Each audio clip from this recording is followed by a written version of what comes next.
You think you know London? Well, guess again. There are so many incredible gems and hidden histories just waiting to be discovered. In this jam-packed series, we'll take you to every corner of the superb international city that is London, visiting secret local haunts, meeting the people behind them, and unpacking the history of London through their eyes. Hop in and take a ride with us in the London Black Cab and see this fantastic city in the fast lane.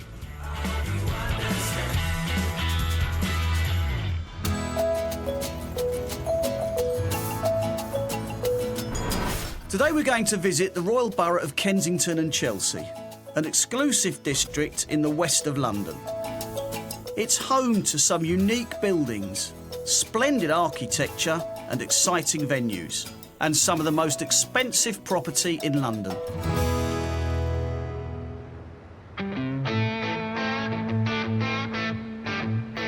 To gain a greater insight into the Royal Borough of Kensington and Chelsea, I'm on my way to meet with Vanya Gay, a renowned Blue Badge tour guide.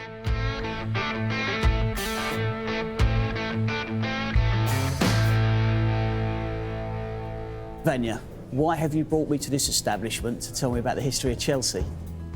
Well, because it has been here not just nearly 100 years, but it is still a family-run business. And there are not many of those still in London. Ah, OK, because it also gets asked on the knowledge. Wars, Harley-Davidson motorcycles. Yes. But I think there's a lot of stuff in Chelsea that's even older than that. Can you tell me a little bit about it? Chelsea evolved from a small settlement from the Anglo-Saxon times. So we're talking about 9th century AD.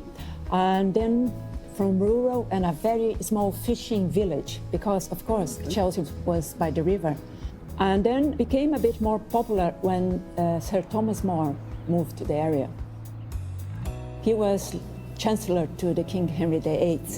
Then we get into the 17th century, when Charles II comes to the throne. And in 1660, he built King's Road. He could then go from Whitehall Palace to Hampton Court Palace. And the road, believe it or not, was private until 1830s. Really? So the King's Road was a private road till the 1830s? Yes, you need a token, a metal token with the picture of the head of the king on it to go through it. The 19th century, if we move on, then became a home for writers, for artists, for radicals. Blue Packs is a wonderful way of triggering your memory because they connect the building with someone who has lived or worked there. So we had suffragettes, Sylvia Pankhurst living here, writers such as Oscar Wilde, George Eliot, and artists Turner loved being by the river, and Rossetti, member of the Pre-Raphaelite Brotherhood, and more recently Mick Jagger. By the river for artists, it is a wonderful place to be. The whole area really developed thanks to two families. And we see, as you walk along or drive along Chelsea, two names a lot, Hans Sloane and Cadogan. Hans Sloane was a physician to three monarchs and wonderful man, and he left the core of his wonderful, vast collection to the British Museum. Okay. His younger daughter married within the Cadogan family to one of the Cadogan children, and then they started developing the area, and so that's why you see Cadogan a lot. The King's Road is synonymous with shopping. Can you tell me something about that, how that happened and why it's so, do you think? Yes, we cannot mention King's Road without going back in time in the 60s when the first boutique in London opened here by Mary Quant.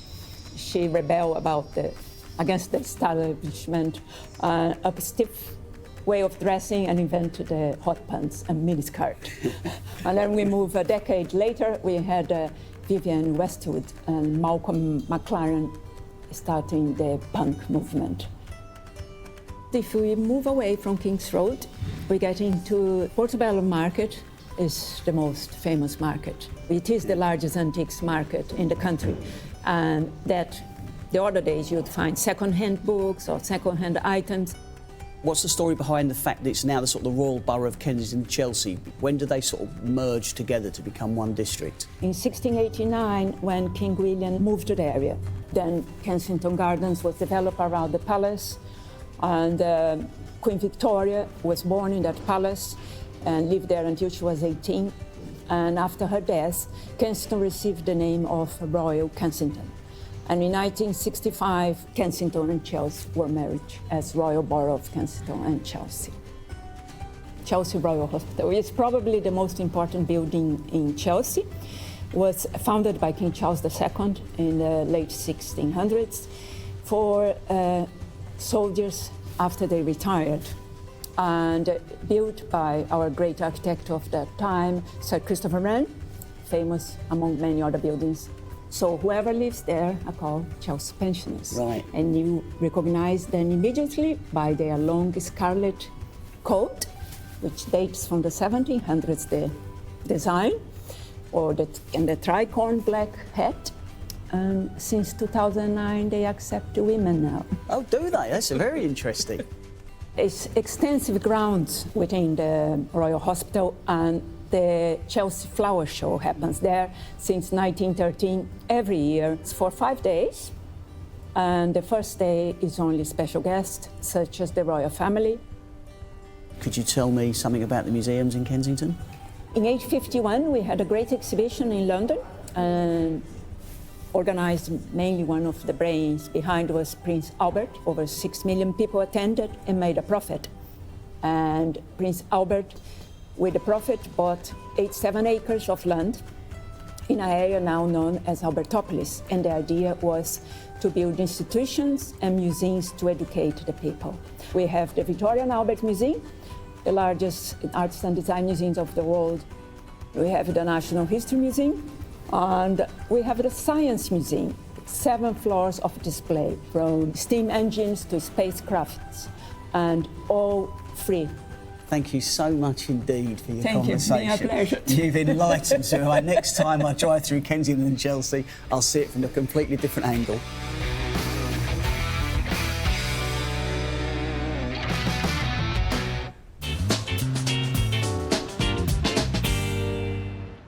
Mug me. Am I going to mug you?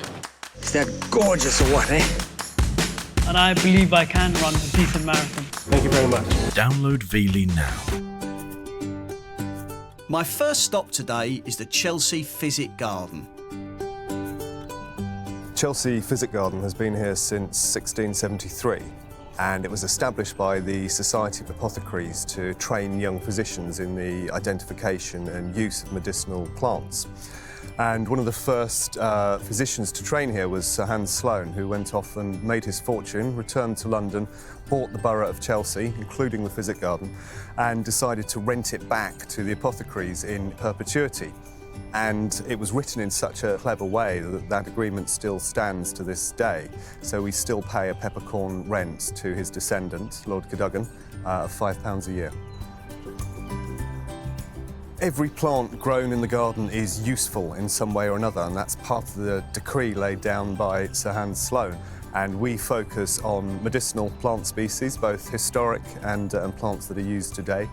So we've got a useful garden, and that has plants associated with perfumery, with the arts, with dyes, with fabrics, with housing, with science and research, with hygiene and cosmetics, with land restoration. The primary remit of the garden has always been education, so for 340 years it's been focused on teaching people about plants, which we hope to continue to do today. We run a walks, talks and workshops programme year-round in the garden, and we aim to engage as broader audience as possible, so from kids of 4 years old up to adults and retirees. And we also have some active research at the garden, so we work with Queen Charlotte University and several other universities, so we've got ongoing research programmes with them. We grow about 5,000 plant species in the garden, and they cover about 210 different countries from around the world. So we strive to create all these different growing environments. So we have a tropical growing space, we have a desert growing space, we have a large cool fernery which deals with many of the sort of damp or moisture or high humidity loving plants. Perhaps the most extraordinary plant in the garden is a grapefruit, which fruits for us year-round. It's totally unprotected and produces a reasonable edible fruit. It's got a slightly thicker pith than you normally would have on a tropically grown grapefruit, and that's because it protects itself from the cold by producing that extra thick skin. Sitting in the heart of the garden is our pond rockery. It's said to be the oldest rock garden in Europe. It's quite extraordinary. And we have a collection of Mediterranean plants growing all the way around it. And the stones which make it up are really quite interesting. Some of them are a larval rock from Iceland, which the famed plant collector Joseph Banks used as ballast in his boat on a trip there, and then donated them to the garden. I think perhaps the most extraordinary thing in there, however, is pieces of carved stone from the original Tower of London, so it's quite a special thing. The garden overall really is perhaps London's best kept secret. It's tucked away behind walls, almost 4 acres of garden, and people can pass it by for years without knowing that there's this lush leafy oasis hidden away behind the walls. And those walls actually are one of our huge advantages as a garden. They create an extraordinary microclimate, which means we're able to grow species here that virtually the rest of the UK you wouldn't be able to grow. And so we have the advantages of the heat island effect of London, our own walls, the thermals which come up from the river, the fact that the site is south facing and very free draining, and it means we can grow plants from virtually every corner of the world.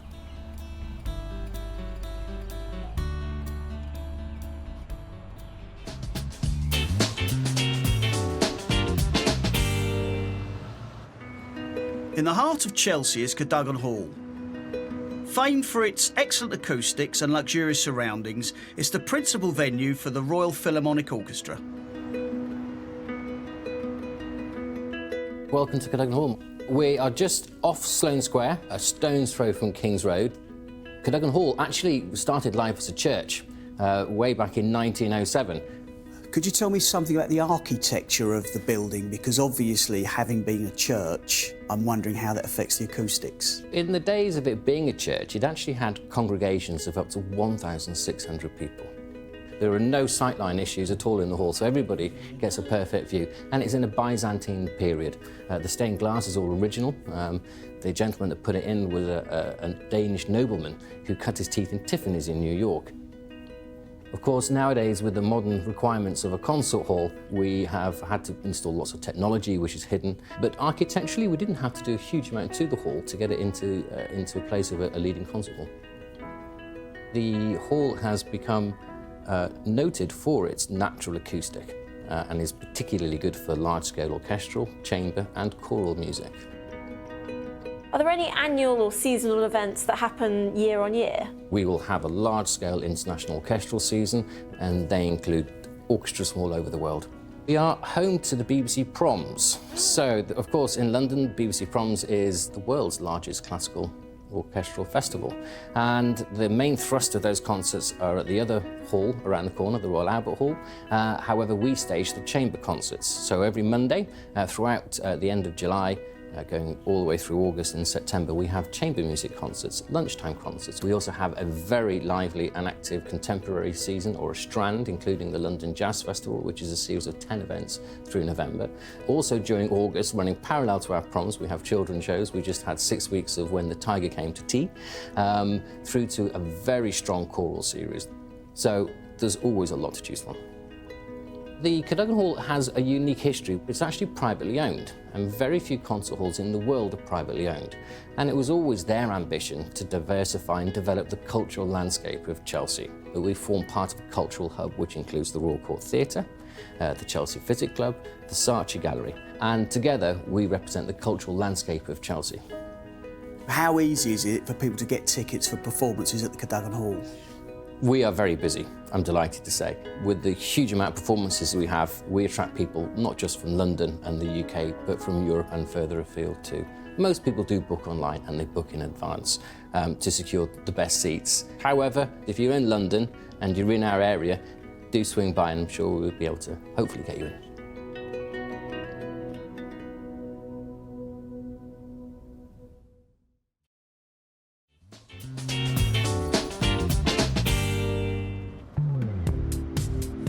minute's walk from Cadogan Hall is one of London's principal theatre venues. My name's Vicky Featherstone. I'm the Artistic Director of the Royal Court Theatre, and we're here in the basement of the Royal Court Theatre, actually under Sloane Square itself. The Royal Court Theatre was built in the late 1800s. It was at the end of the King's Road, where it is now. But the Royal Court Theatre, as we know it, started in 1956, when the first ever artistic director, George Devine, took over the building and decided that he wanted to find a whole new generation of playwrights to be telling stories about Britain and the rest of the world today. The Royal Court's called the Writers' Theatre because at its heart are the playwrights. The first play that was ever put on was a very famous play now called Look Back in Anger by John Osborne. And what we try to do is to find playwrights from all over Britain, but also the rest of the world, and to give them the platform to tell us stories about the world we live in, to entertain us, to shock us, to challenge us. So it's always as the playwright at the centre. We're very lucky at the Royal Court Theatre. We have a very beautiful and intimate stage, and we manage to entice extraordinary actors to work here. There are some other really well-known plays that started here that have kind of gone on to change our lives in different ways. Most famously, probably Rocky Horror picture show, which started in our tiny theatre upstairs, an experimental sort of night of musical. We have two theatres, one which is a smaller theatre upstairs, which seats 90 people. That often is quite site-specific. We turn the whole auditorium into a kind of space. It's less conventional. And then downstairs we have a very beautiful sort of chocolate box theatre, which seats 400 people. So we have a real range of work over the year that goes on. Saved by Edward Bond was a very famous play that was on here in the late 60s, and it was when there was still censorship, when the Lord Chamberlain still had to read every single play. It was as a result of plays at the Royal Court that censorship in Britain was changed, because the Royal Court made the statement to say we have to be allowed to put on stage what we want. So Saved is a very famous play about a group of young men in late 60s England who have no money and have no prospects. And it's about sort of poverty, but it caused a real shock. People wanted to close the theatre down. An important part of what we do is our education work. We have a lot of writers' groups. We invite people in to come and try out writing and to become playwrights. But we also work hugely in schools with young people. We have a youth theatre. We have a young court programme, we call it.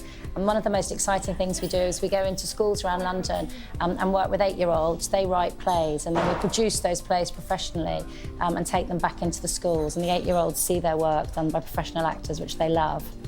Believing that if we can give them certain kinds of experiences, they can also change us. And as the Royal Court is always thinking about what are the stories of tomorrow, what are the new ways of telling theatre, it's really important that we have this kind of engine room of young people. So we have a youth board, we have a youth theatre, we bring in young writers between the ages of 16 and 24 to write plays for us. What's also important is that we have a strand of work called The Big Idea, because people kind of love, especially in London, people seem like they really enjoy coming to have extra talks and workshops. So around any show, we'll explore some of the themes and ideas of the show, and we get experts like neurologists or scientists or whoever to come and kind of expand on the ideas, and our audiences seem to love that. So you can come and see those free if you get a ticket for the show, or if you just like the idea of the talk itself, you can come and buy a ticket to see that. So we have a range of other activity going on throughout the year, and we have a bookshop that sells lots of all the plays you could possibly imagine, as well as books about theatre that you can't really get anywhere else. And it's wonderful if people come and actually buy the books from the bookshop itself, because of course all the profits go back into the arts, which means that I can commission more young writers to keep changing theatre. And the most important thing for me is that all of this work, the work on stage and the work outside the theatre, is as inclusive as possible, so that everyone has access to it.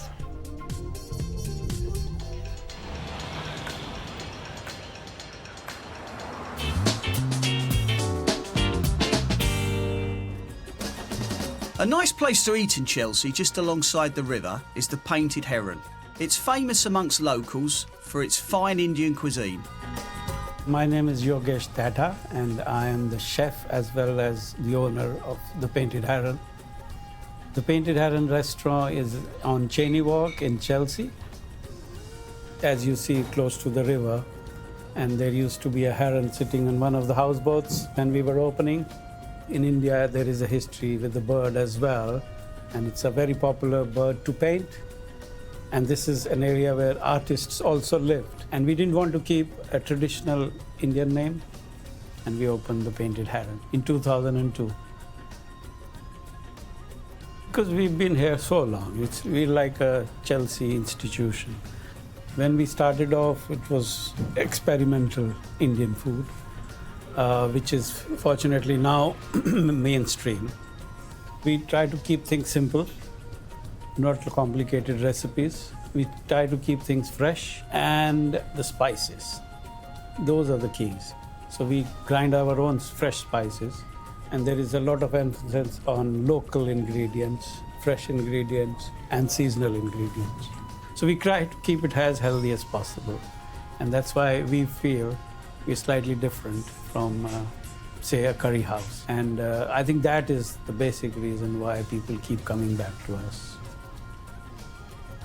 There are 2-3 dishes which have stayed on the menu for now 15 years. One is our lamb chops, which are, very famous, and my personal favorite as well.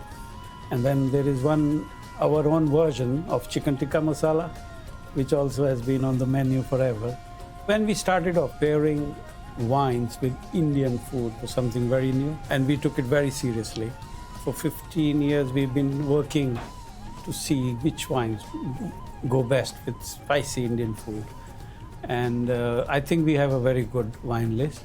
It's a constantly evolving list. We have more than 100 wines from all over the world, including now India, because India now is producing decent wines. So the idea behind Painted Heron is to do everything on the table and on the plate.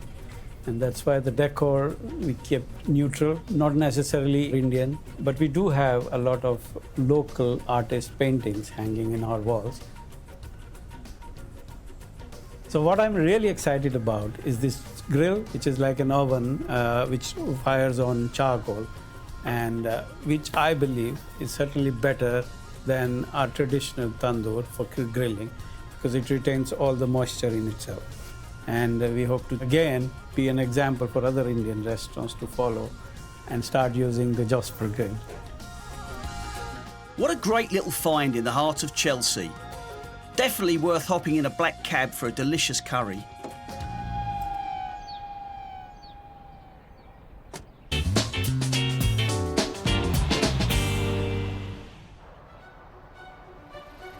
Moving north to Kensington is a house whose exterior belies its extravagant interior.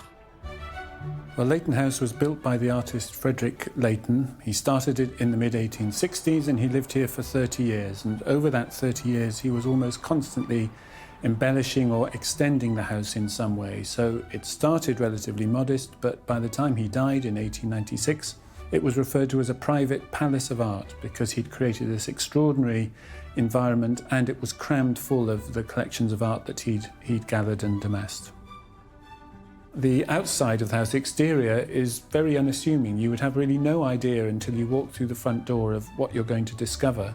And inside you find this amazing suite of rooms that were designed by him, working closely with his friend, the architect George Aitchison, and then arranged through those rooms are paintings, sculpture, carpets, furniture, all as closely to how he had designed and presented the house as is possible. Leighton's career had started in 1855 when he sent a picture as a complete unknown to the Royal Academy for the summer exhibition.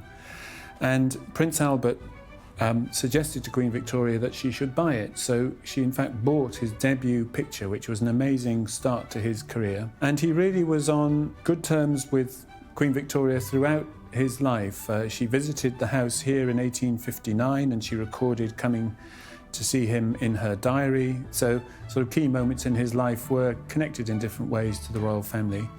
And when he died, Queen Victoria gave her personal blessing that he should be buried in St. Paul's Cathedral, and that was a sort of really a national event. One of the most extraordinary additions that was made to the house was what we refer to as the Arab Hall. So this was built at the end of the 1870s, and it really seems to have been built to accommodate the collection of tiles that Leighton had collected, most of them coming from Damascus, but there were other Turkish tiles involved. And he'd visited these regions and been collecting material from them and had something like 1,000 tiles, and most of them dating from the end of the 16th century, the beginning of the 17th century. So he seems to have built the Arab Hall as a means of displaying and housing that collection of tiles and to show them in a very evocative, atmospheric setting. The centrepiece really of the house was this huge painting studio that was built. It was a very heavily furnished and imposing reception space as well as being a working room. Partly it was to impress, so if you came to call on him, you had the experience of entering this extraordinary house, climbing the grand staircase and then entering this huge studio where he would be at work and would greet you. So part of it was to show what a serious artist he was, but there were practical reasons why it had to be so big, because Leighton often was working on very large pictures, so you simply needed a big room in which you could work on it. When Leighton lived here, he had a very diverse collection of ceramics and textiles and furniture, all arranged through these rooms. And very sadly, all of that was sold at Christie's in the summer after he died and was dispersed all around the world. And we know how far it was dispersed because in 1997, we were contacted by somebody in Melbourne, Australia, who had just bought a cabinet, and inside the drawer was the Leighton sale catalogue from 1896. So they wrote to the museum and sent a photograph of this cabinet saying, does it have any connection with Leighton House? And of course, in all the photographs of the rooms when Leighton lived here, it's immediately recognisable. And in the end, it wasn't presented back to us, but we were given the opportunity of acquiring it. So that particular piece of furniture has literally gone all around the world and come right back to exactly where it was in 1896. We know a great deal about what was originally here, and so we've been able to borrow things and find facsimiles and similar things. And particularly he was interested in ceramics. He had a huge number of Iznik and blue and white china. And so we know in many ways, in fact, that even the decoration and the form of the house, he conceived it to display particular objects and groups of objects. And definitely in the dining room downstairs, that was where he principally had his collection of plates of ceramics on display. It was almost like a little museum. Each room had a character and a theme of what was being displayed within it. The first exhibited piece of sculpture he produced was in 1877, so he was already 47 years old. But the few pieces he did exhibit had a lot of influence on a younger generation of sculptors. And in the room here, in the Silk Room, is one of his sculptures called Needless Alarms, which shows a girl being needlessly alarmed by a frog that's standing at her feet. But it was really essentially as a painter that his career was based. We do a lot of education work. We run every year an annual schools art exhibition, which is open to every school in the borough. And then we have visits from schools to see the Arab Hall and to do art activities within the house.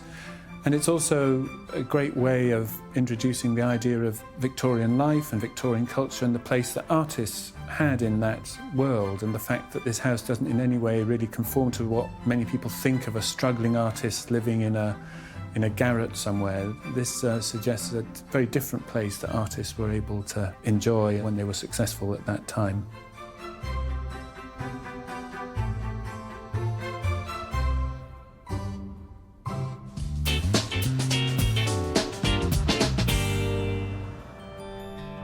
Chelsea is home to many pubs and bars that over the years have become legendary celebrity haunts. One such pub is the Cross Keys in Lawrence Street, a short walk from the King's Road.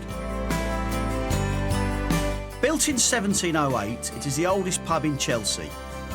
It briefly closed its doors in 2012, bought by a property developer. However, due to local protestations, it successfully reopened as a pub 2 years later. A plaque outside the pub celebrates some of the legendary figures who have drunk here in the past, and they include Dylan Thomas the poet, J.M.W. Turner the artist, Agatha Christie the writer, and Bob Marley the reggae singer, amongst others. The Cross Keys of today is very much a traditional British pub. However, at the rear is a restaurant serving innovative seasonal menu with an extensive wine list. As you order a drink at the bar, you'll notice a strange curiosity, and you'd better beware. A hunting hare, armed with his shotgun, awaits any rowdy revellers.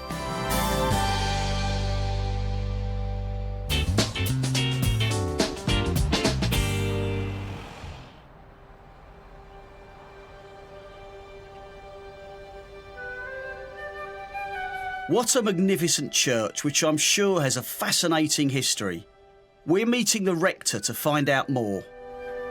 We're standing in St Luke's Church in Sydney Street, just off the famous King's Road, and it's the parish church of Chelsea, and we're surrounded by beautiful gardens and children's playground. We know that we have between 500 and 700 people a week who come into church, not to services, but just to come in. St Luke's is a major part in the life of Chelsea, and in fact our strapline, our slogan is St Luke's and Christ Churches putting heart and soul into Chelsea. St Luke's was built as the new parish church of Chelsea between 1820 and 1824 to replace the old parish church that had been there from Doomsday, 1086, because it was believed to be no longer big enough to house the growing population. So when this church was built, the architect was a man called James Savage, and he favoured the reintroduction of the Gothic style, so it was called Neo-Gothic. It's the tallest nave roof of any parish church in London, and with a very heavy debt to King's College, Cambridge, with all these flying buttresses holding the church up outside. So there's a real sense in which he was trying to reintroduce a much earlier medieval style, but with the technical abilities of the 19th century. It was the pattern in the 19th century that on the whole, the great and the good would hire, they'd rent pews, and the nearer the front you were in church, the higher the rent. And the domestic servants would be upstairs in the galleries. And it's only a few years ago that actually the signs were painted out in this church that said domestic servants female in one direction and domestic servants male in the other direction. So while the masters and mistresses were worshipping Almighty God down here, there was quite a lot of winking going on between male and female domestic servants in the galleries upstairs. This church has played host to all sorts of events in its history. The civic service for the Royal Borough of Kensington and Chelsea's marking of the Queen's 90th birthday, we had it here, and the Duke and Duchess of Gloucester were here to mark that. Some of the early scenes of Empire of the Sun here, and also 101 Dalmatians was filmed here. And for those of you who know this sort of thing and are addicted to it, quite a few of the episodes of Made in Chelsea have been filmed either knowingly or unknowingly here. But even right back in its earliest days, in 1836, a soon-to-be very famous author called Charles Dickens got married to Catherine Hogarth here, and we have a copy of their marriage certificate downstairs, which is part of an ongoing exhibition that we have about Dickens's life and work. He was married here just 2 days after the first episode of Pickwick Papers was published. So I think he married as a sign of things looking good in the future, although the personal life, as we've seen in other films, of Dickens was somewhat complex. He married, in fact, a minor. She was underage when he married her. So interestingly, the marriage certificate states that she married with the express consent of her father because she was not old enough to give consent herself. If you look at the front of the church, the east end of the church, the altar's still in the same place, the commandments and the Lord's Prayer and the Creed are still in the same place. We're lucky enough to host the chapel of the Punjab Frontier Force, which is in our side chapel and which we use every day. And it's a great delight to use it, but also a painful reminder at the same time, because if you look carefully at what's there, it reminds us of the places we still hear about in the news, a daily reminder to us of the relevance of not only past imperial wars, but today's conflict in our world. We're lucky to have a really fantastic organ here in St Luke's. It was expanded and expanded in the 19th century, and then in 1932 completely reworked by a famous English organ builder called Compton. He was commissioned to make this the prototype for the huge organ in BBC Broadcasting House that was completed the year after this, but built on the model of St Luke's. So it's a very, very much, you've heard it here first, BBC came second.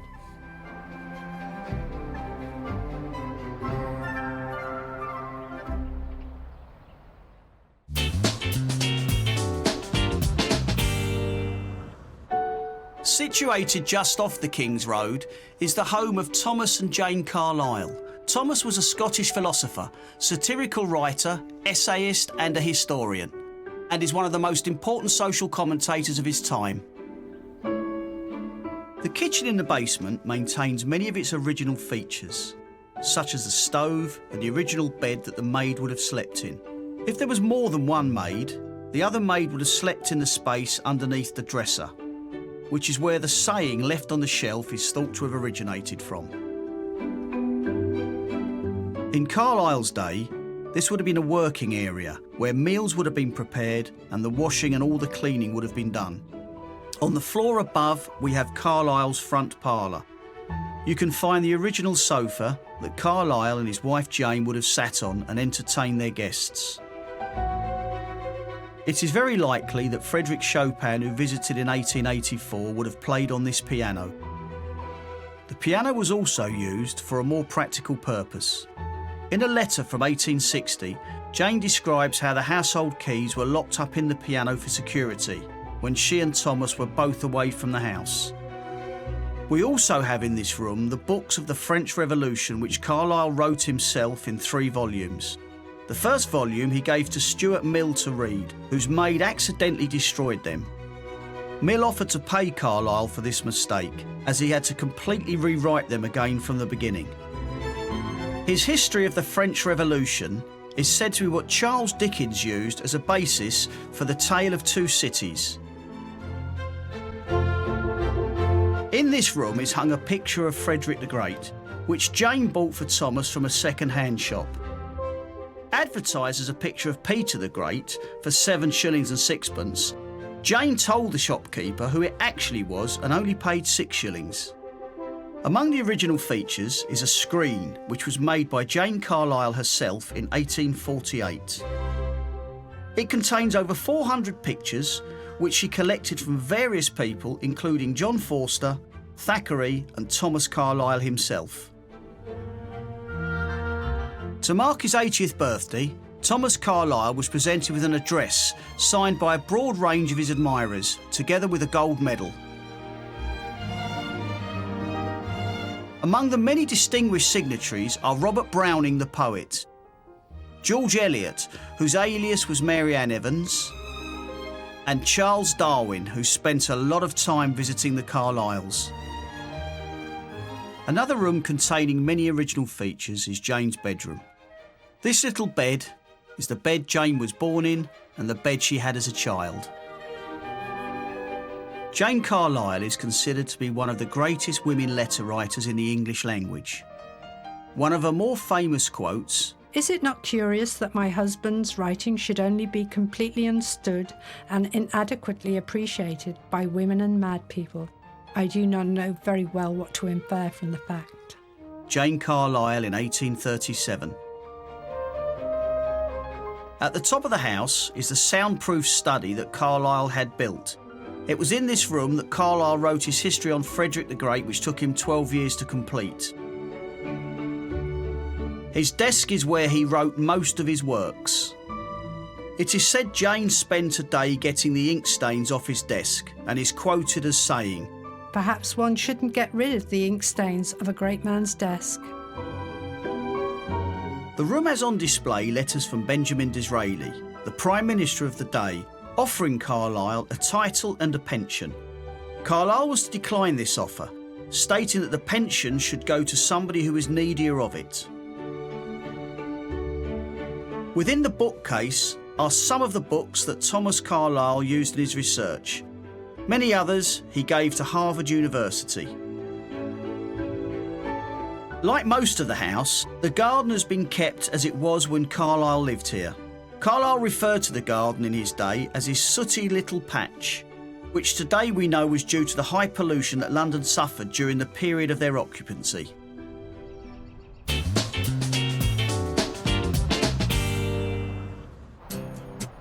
My next stop is to meet a lady with a blooming reputation in her chosen field. And I'm hoping she might even teach me how it's done.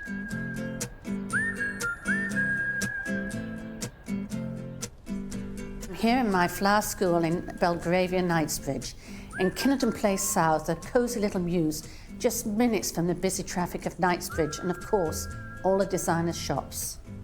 I've been here for 16 years, but prior to this, many years ago, it was a garage, and then before that it was stables for horses. Well, I'd been teaching flowers for many years in colleges and in barns where I live, and I was offered these premises, and I thought it would be a most wonderful place to continue my career as flowers, but to teach actually here in Knightsbridge, which is the most beautiful location, and everyone just feels a sense of joy when they come walking down the mews and they see the flowers, and then it's just a pleasure to teach them as well. I've arranged flowers for many venues around the world. Here in London, I've arranged flowers at Kensington Palace. I've arranged for the livery companies, for the Guildhall, for celebrities, royalties. It's been a pleasure to do them all. I've travelled extensively across the world to the Americas. I've been many times to Atlanta and worked with the garden clubs there. I've been to Turkey, I've been to Canada, and I've recently just returned from 2 weeks in China, where I was lecturing at the university there. And here at the school, I teach people from around the world. It's a very international school. And at the last class I gave, I had 9 different nationalities and 13 people, so it was great. I run courses for everyone. As long as they've got a passion for flowers, it's easy to teach them. So if people come and they want to have a career in flowers, I can teach that in 2 weeks, every aspect, from the practical side to the business side. And for people who just want half a day or a day of pleasure, they come and they learn and take away some wonderful designs which they've created. It's so easy to teach because people have that passion, they want to learn, and so it's very easy to convey that material over to them so that they can do it successfully themselves. I think one of the most important, pleasurable parts of teaching flowers is that how much pleasure people get from doing it. They come here and they think they're not creative, but they love flowers. And it's being able to transmit my knowledge so that they go away confident that they can succeed with whatever they do. Judith was kind enough to take on her biggest challenge, namely teaching me to arrange flowers. What we're going to create is a table centrepiece, so it needs to be looking good from all the way around, 360 degrees, and you're aiming all the stems from the very heart of the foam that you can see. When you're doing a design like this, lift it up from time to time and look at it so that your eye is level with the rim, and just check that you haven't put all the plant material in the top bits, top 2/3, and ignored the bottom third. I'm enjoying it immensely, and as I say, the smell of the rosemary has almost made my day. So I'm going to take a red rose and just place it dead centre. I always suggest you place about halfway down or slightly lower, and you see what a beautiful emphasis that gives there.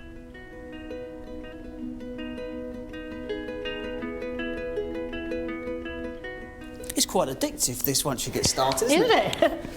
You lose yourself in it. Yeah, absolutely. And the whole world outside just become important. Yeah. It's very therapeutic. I think it is. And the other thing is, you start getting carried away because you realise you're actually creating something. Yeah. And it doesn't matter that it's not going to last forever. It's just the pleasure of the moment. Yeah. By keeping them all that same length, you end up with something really cohesive and keeping to the outline created with the first placements of stones. You get those proportions. Just do that. Just like that. Yeah, I can see already this. I can see some places where it's disproportionate. And then keep turning around. I'll deal with it.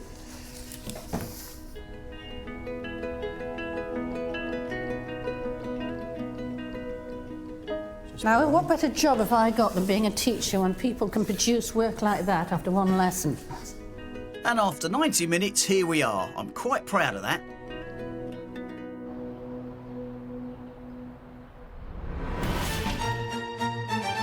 You think you know London? Well, guess again. There are so many incredible gems and hidden histories just waiting to be discovered. In this jam-packed series, we'll take you to every corner of the superb international city that is London, visiting secret local haunts, meeting the people behind them, and unpacking the history of London through their eyes. Hop in and take a ride with us in the London Black Cab and see this fantastic city in the fast lane.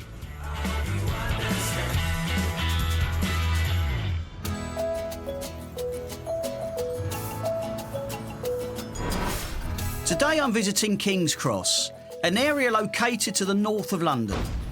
The area has a rich and colourful past. Its location at the meeting point of road, river and rail has shaped its history. Until recently, the area is regarded as one of the more insalubrious parts of London. But recent redevelopment has totally transformed it into a wonderfully vibrant and fashionable place to visit.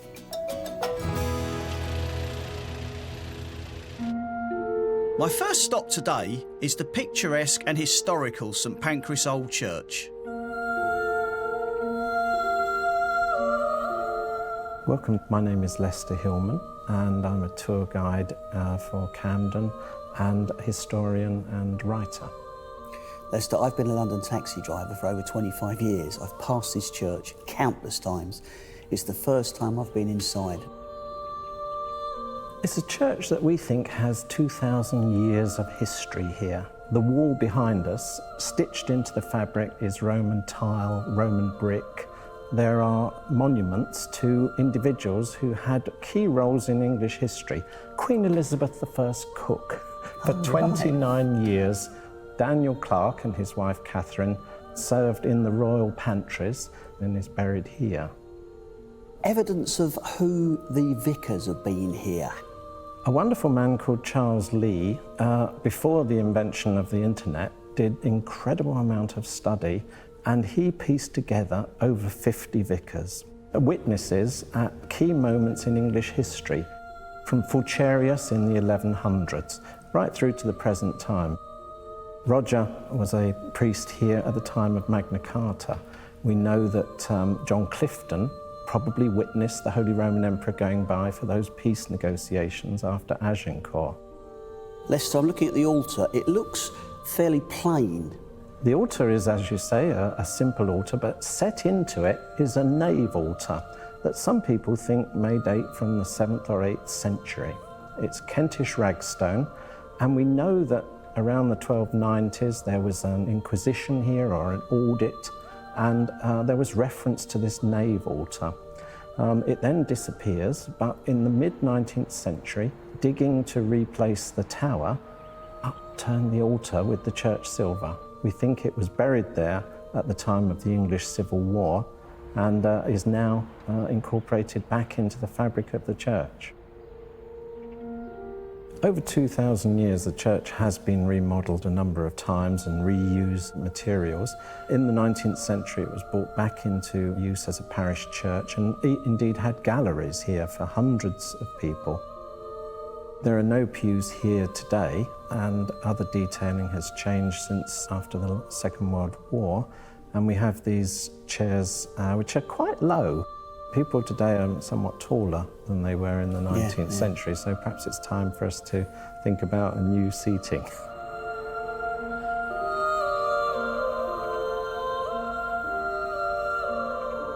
What was the area like prior to the railway around the church? Would have been pleasure gardens in terms of places of refreshment, spas, farmland, and open space. And of course, let's not forget the River Fleet, which had a major influence on this area and now is almost hidden. The gardens here have a wealth of individuals and personalities and drama. The author of Frankenstein, Mary Shelley, for a time, she lived just over by the hedgerow there. She was brought up in this area. Her parents were married in St Pancras Old Church. And I think she got some of her ideas about science from living here and the changes in new gasworks, new technology, the Regent's Canal coming here. In terms of numbers of people that come into the gardens, the principal reason they come is Thomas Hardy. We have a spectacular ash tree surrounded by gravestones that became available when the gardens gave up space for the building of the railway in 1867. They probably didn't think that it would become this iconic fusing of stone and tree when they first put them there. And Thomas Hardy oversaw the seemly treatment of the burials and reinterments and the works going on. It had an enormous effect on him. He gave up his work in London. He went back to Dorset and became the writer and poet that we know of. So are there any other special groups of people who are synonymous with this cemetery? Specialist interest groups come round here all the time. John Mills, the last survivor from the Black Hole of Calcutta, is buried here. And of course, Charles Dickens' school teacher, a man called William Jones. Lester, I'm sort of very aware of the area and the changes that are occurring here. Do you want to talk me how you see them?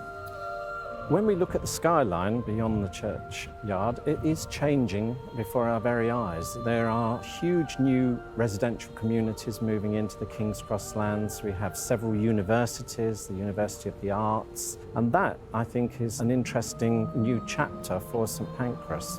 So the future for the area is looking very bright, and its historical past will remain intact.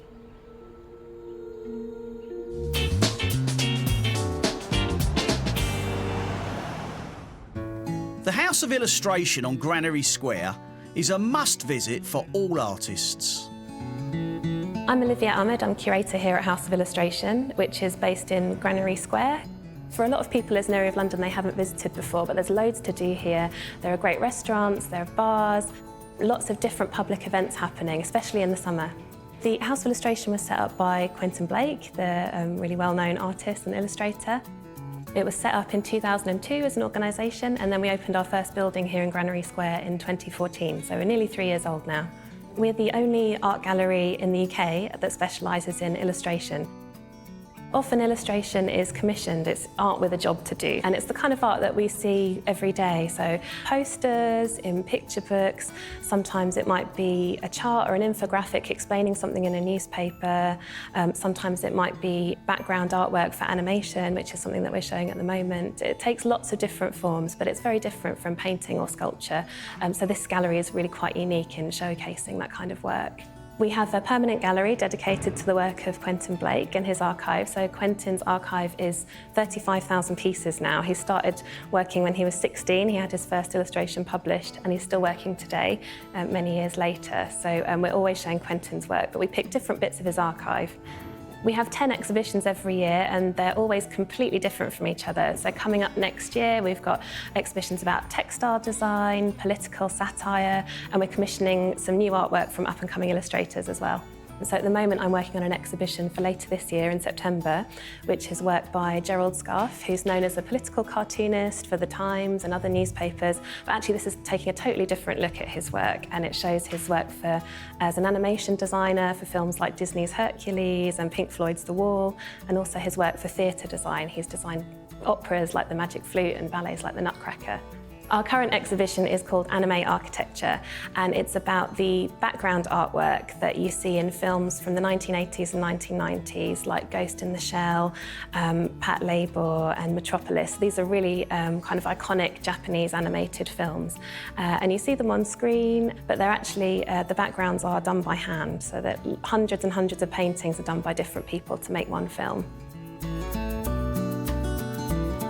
We're a unique institution, so we appeal to lots of different people.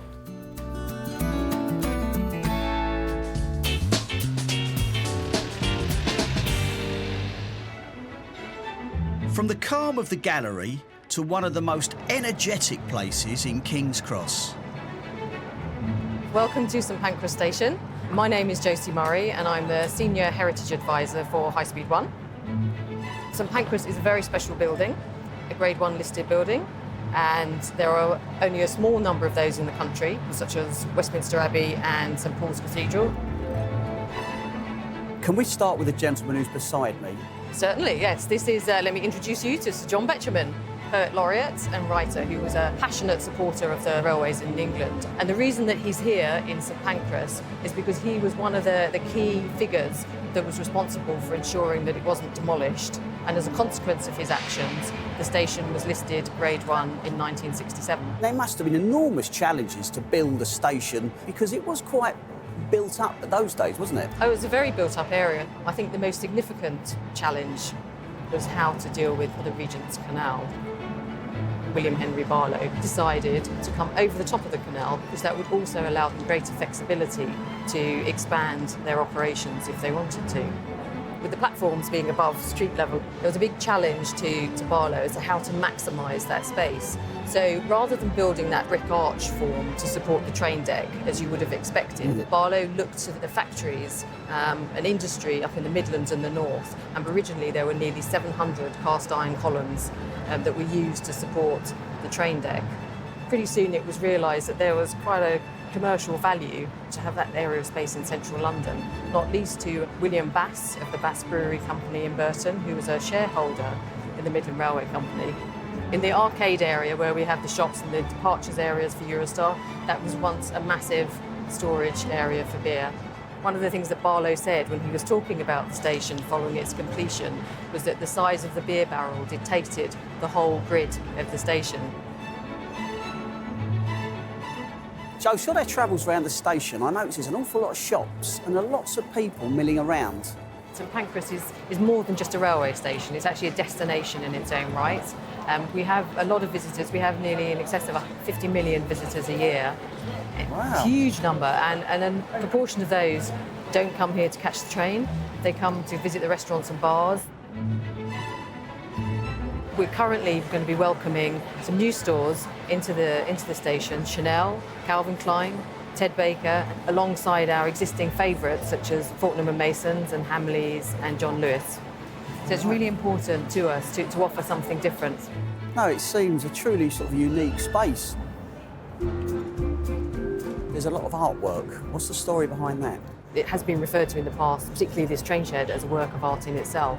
And HS1 invests in the arts because it reflects the character of the station, but also inspires and excites our visitors. It's unexpected. You don't expect to see art in the station. Every year, in partnership with the Royal Academy, our Terrace Wires programme engages with world-famous artists to create innovative and beautiful pieces. These installations sit alongside our permanent pieces, such as the Paul Day statue, the Meeting Place, which we're standing next to, and the Sir John Betjeman statue. There's excerpts of Betjeman's poetry have been inset into the flooring of the concourse. Oh, right, yes, yeah. We also have 2 pianos in the arcade that anyone can play, and we discover there's a huge amount of talented people that just love the opportunity to play the piano because the acoustics in the building are fantastic. And as a result, we've had people like Elton John, John Legend and Jules Holland have all come into the station to play our pianos. Well, Derek, I brought you here to this place because I think as a cab driver, you'll appreciate its significance. We're in what's now called the Eastern Arch, but it was in fact an exit. So customers, when they would arrive into St Pancras, would come by cab from Euston Road, and they'd come up the cab road, and then they'd be dropped off and come into the booking office to buy their ticket and then onto the platform.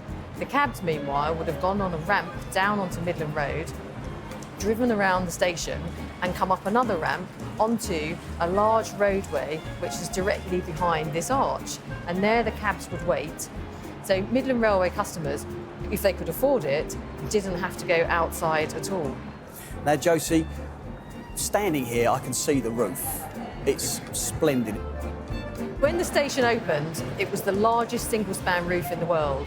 It was a huge engineering achievement and was much copied.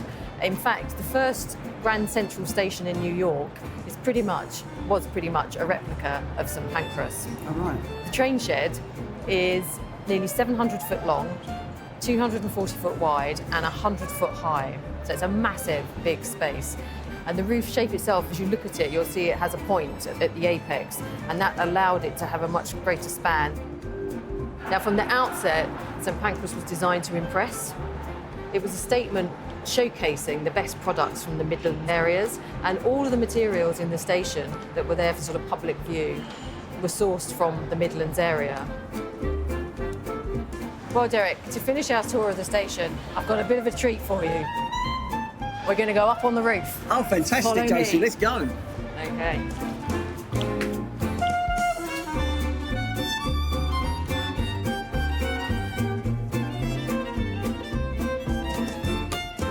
Josie, I've picked people up from this station in my taxi many times, and I've dropped people here many times. I will never look at this station in the same way again. But I've got one last question I'd like you to answer. Okay. Who or what was St Pancras? Ah, St Pancras is actually a Greek name that means something that holds everything. So it's a very nice meaning.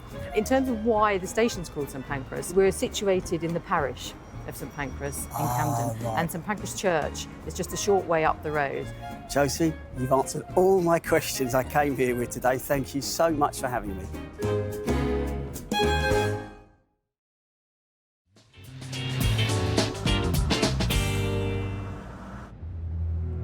Now somewhere more serene, somewhere to relax.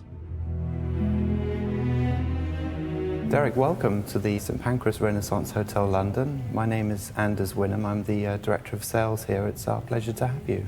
Anders, first of all, thank you for inviting me to this splendid hotel. I mean, it's just breathtaking. What can you tell me about the history of the Renaissance St Pancras Hotel? Originally, it dates back to the 1860s. It was commissioned and built on behalf of the Midland Railway Company by a renowned architect at the time, Sir George Gilbert Scott.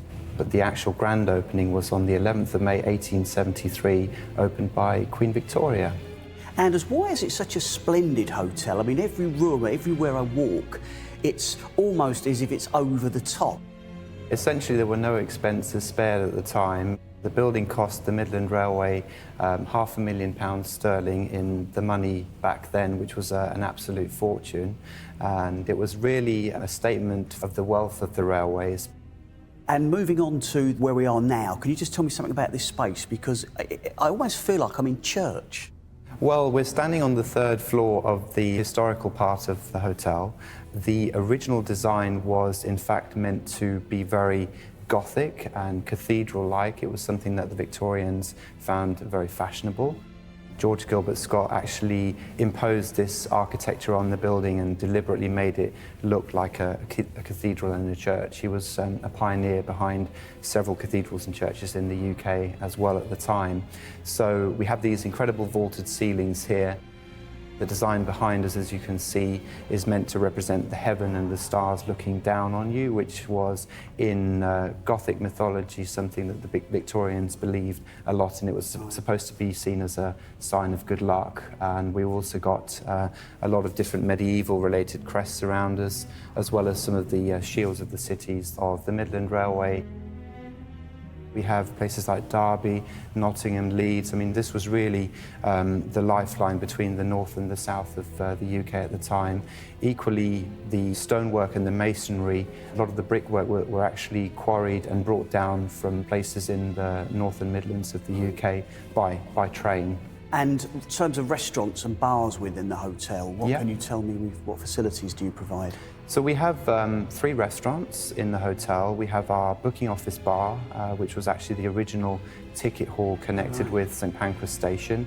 So we have a lot of the original listed woodwork. The original ticket office structure is still within the booking office today. That in itself is a Grade 1 listed structure protected by the House of Lords.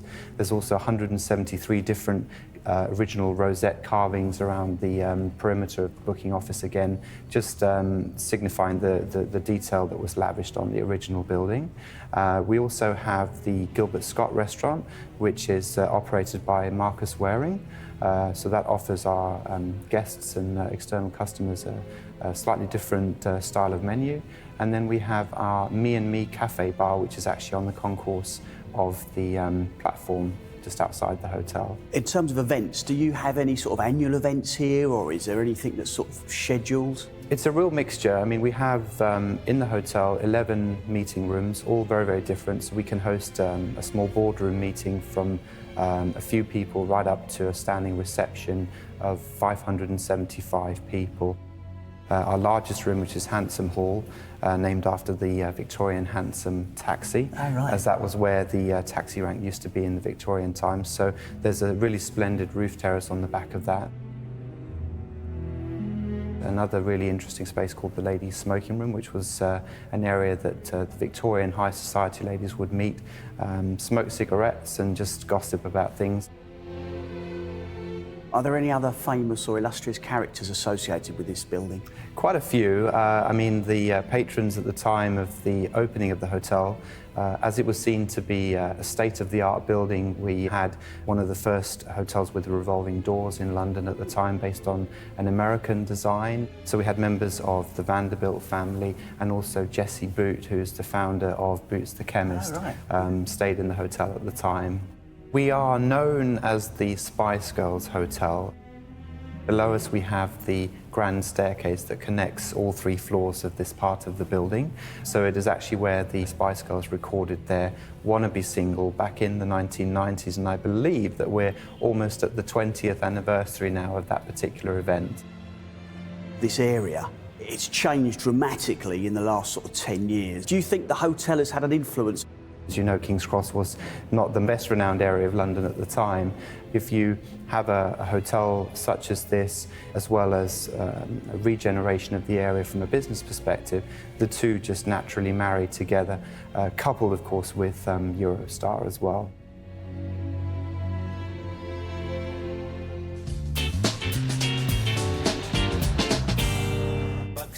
After the relaxing atmosphere of the Renaissance Hotel, now to visit somewhere a little more energetic. Welcome to the place. I'm Saoirse and I'm the press and media manager here. What goes on here? Everything relating to dance. We've got a theatre which is completely accessible to the public with over 200 shows a year. We have quite a range of performances, but it's all in the contemporary dance vein. It can use lots of different techniques. So you might see something that looks a bit like ballet, or you might see something that's a bit kind of hip-hop. So it's quite exciting. It's throwing lots of different styles together. We also have classes and courses for all ages and abilities. And we also have London Contemporary Dance School, which is one of the leading conservatoires for training new dancers. What's the history of the Place Theatre? The place has been here since 1969. It was one of the sort of first organisations for contemporary dance in the UK, and it's very unique because it has the theatre, but it also has the London Contemporary Dance School. So the idea was to have professionals alongside students who are learning to dance and become choreographers, and that was really part of the vision of Robin Howard, who was our founder. Can anybody sort of turn up and say, well, I'd like to learn to dance? London Contemporary Dance School, it's like a university, it's an international university or conservatoire, so you have to apply in the same way that you would for any other kind of degree course. Ah, right, OK. But if you're a member of the public, you can come to a class. So there's kind of ballet, there's hip-hop, there's flying low, which is a very new technique which people are loving. And it's for all ages, for children from 18 months all the way up, you know. Right. And we've got over 60s classes as well. So there is something for everyone. Have you had any sort of well-known artists perform here? Our theatre has seen some of the sort of most well-known names in UK-based choreographers perform their work on the stage here in the early stages of their career. So people like Hofesh Schechter, Akram Khan, Jasmine Vardaman and Wayne McGregor have all been here in the earlier stages of their careers. Now we've sort of got the next generation of the go-to dance companies coming here. How many hours a day would a dance performer have to study and train? Our students come in and they usually come in 8 o'clock and they leave at 6. Wow. And that is, a lot of that time is actually spent in the studio, conditioning the body, learning new techniques, doing things like Pilates to so they, you know, avoid injury, which is incredibly important for any sort of performer. It's a wonderful, vibrant area now, I think, and with the Knowledge Quarter, which has been established here, there are lots of organisations like the Wellcome Trust, Central St Martin's, the British Library, all in this very condensed area, and we do projects with them on a regular basis, which is really exciting for audiences and also for us creating work. Fantastic. I mean, I've really enjoyed seeing the area grow and change, and it's now somewhere where you really want to come and visit because there's so much to do. definitely. And it also feels much safer, and it's really easy to get to because, you know, you're just 5 minutes from King's Cross, which is a hub of a station. There's Euston, and you can get black taxis at any point. It'll just drop you off at the door. If you're coming to London and you want to see a really bold, exciting dance show that might just surprise you, this is the place to come and see it. We've got a very small theatre, so you're up close to the action and you can see, feel and hear everything on stage. Very reasonable ticket prices, up close. It's the place to Well, I come. like the idea that in theory I could book a dance class, so if I needed to come in and get some exercise, you may well see me. That would be wonderful. I'll keep you to that.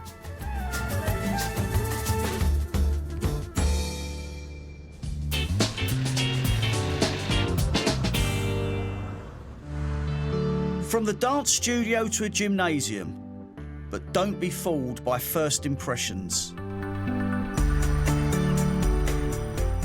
Welcome to the German Gymnasium. My name is Sam. I'm the general manager of the restaurant. So as you notice, just across the road from King's Cross Station and the Eurostar departure and arrival. Now, Sam, I'm a London taxi driver and I've been past this place countless times. The one thing nobody's ever answered to me, why is it called the German Gymnasium? Well, there's an interesting story behind it. So it's called German Gymnasium because it was gymnasium, and German because it was built by the German community and for the German community in London back in 1864. They were already quite open to the broader population back in the days. So behind that, you will know that in 1866, the first Olympic indoor happened here in the German Gymnasium. So we had people from obviously every country from all over the world. So you're telling me the first indoor Olympics was actually held in this building? Absolutely, from 1866, and then every year until 1906, when they moved to White City, it was known then as the White City Games. Wow, I didn't know that. That's fantastic. It was indeed, yes, quite an inclusive gymnasium. Back in the days, you could think, that ladies would have other priorities than to go to the gym, like put food on the table. But already in 1864, they were allowed to come to the gymnasium, and the first floor was theirs to exercise. Oh, so the upstairs was the ladies' gymnasium? Absolutely, yeah. And downstairs, presumably, was the downstairs, gents? gentlemen, there was a big fence all around the first floor so that the gents couldn't peek on the ladies up there. Not like the gyms nowadays. No. Has the building changed much over time? Yes, actually, he had many lives. He was here way before us and probably will be there way after us. When it was a bit bigger, they had to cut off the west elevation over there when they brought St. Pancras and the Eurostar terminal in. So for the time, I think pre-war, it became a storage for the offices, an exhibition center as well. You had fashion show in there. At some point, it was left in derelict. When we had the building, when we started the fit out, so there was a full first floor here, rather than just a mezzanine level. So we had to break that down to bring back the original configuration of the building. How long ago did it become a restaurant? How long have you been involved with it? So we've opened it in November 2015. The choice to keep the German Gymnasium name, obviously, it's a Grade 2 listed building, and we really wanted to keep, that heritage, so that we could play actually a bit around with it. And actually, if you go to the toilets, you'll see the wallpaper. That's influenced by scene of the past with boxing in a gym. Kept the original hooks as well, whereby you had a rope that were hanging. Tell me a little about the restaurant as it is today. Casual place to come, enjoy a pint of beer or a glass of wine. All right. Have a hot dog, a German burger, a Kalbsleber or a Schnitzel. So we've got a lot of regulars that will come in and want to eat at the bar. It's very comfortable. Have a conversation with the bartender and enjoy just a good main course, and then fly to the Eurostar or to the train to the north to Leeds.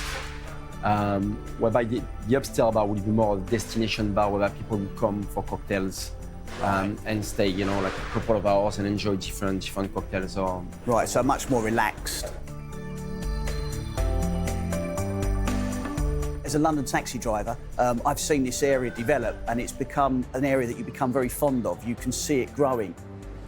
Very eclectic, and once again, it's become a very pleasant place, I think, to live in, to work within, and for us, we're glad to be part of the redevelopment.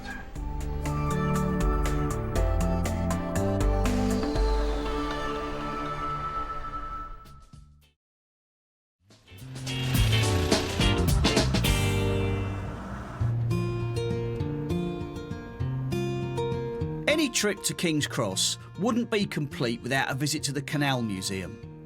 The canals played an integral part in the industrial growth of this area of London. Welcome to London Canal Museum. We celebrate everything to do with London's canals here. I know a lot about the roadways in London, but I know very little about the waterways. The waterways actually go back many centuries, and the River Lee navigation is one of the first semi-artificial waterways that has been carrying goods into London from the northeast. The Regent's Canal that we're next to here was finished in 1820. It's one of the latest canals in the UK to be built. Were the canals rivals to the railways, or do they sort of work together? Well, there was a bit of each, really. There was quite a lot of canal and railway interchange in London, so traffics were carried between the two, particularly coal coming down from the north and transferred to canal boats for local distribution. What's the sort of story with the canal now? I mean, is it still used for transportation, or...? Well, no, with some very limited exceptions. The canal is not used for commercial traffic, but the canal is used a great deal for leisure. There's also quite a large residential community living on boats in London. Are the exhibits permanent, or are they transient? And we have a bit of each. Most of the exhibits are permanent, but we do have a programme of temporary exhibitions here. So at least twice a year we change the temporary exhibition to give people something to come back for.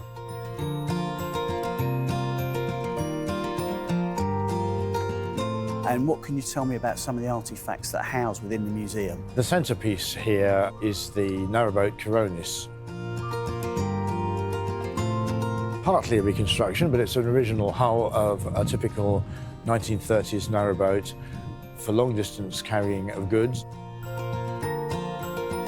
The reconstruction of the cabin is the thing that fascinates visitors, young and old, especially the children, really, because they go in there and they think, well, where did people live? It's a tiny space for people who lived in incredibly cramped conditions that we would consider completely unacceptable today. Having a wander around the museum, I noticed a lot of brightly coloured artefacts. Is there a reason behind that? I don't know if there's a reason, but it's certainly a tradition that the boats and all sorts of things that went on the boats were brightly painted. Water cans and spoons and pots and pans and things. All kinds of things were decorated with this tradition of roses and castles painting, which is carried on to this day. And then I went upstairs to the first floor and I saw the horse. Oh, you met the horse? Yes. Well, the horse has a name. We call her Henrietta. Oh, right. But horses were used for pulling boats on the canals, and they were also used for delivering goods. Our building was originally an ice warehouse, but it was turned into stables for ice cart horses. Internal combustion engines didn't come onto boats until 1911. So before that, the horse was the only way apart from the occasional steam tug. When the horse started getting its marching orders, it was the Bollender engine that took over, and we've got one of those very early canal boat engines on display. So horses played a really, really important role, and their upkeep and their care is a really important part of the canal story. The only floating boat that we've got here in the museum, Bantam 4. This class of tug was built for canal maintenance mainly, and it's a pusher tug. It's got two wooden buffer beams at the front and is used to couple up to a large barge, which would normally be full of spoil from maybe dredging or something like that, and then this tug would maneuver that and move it around.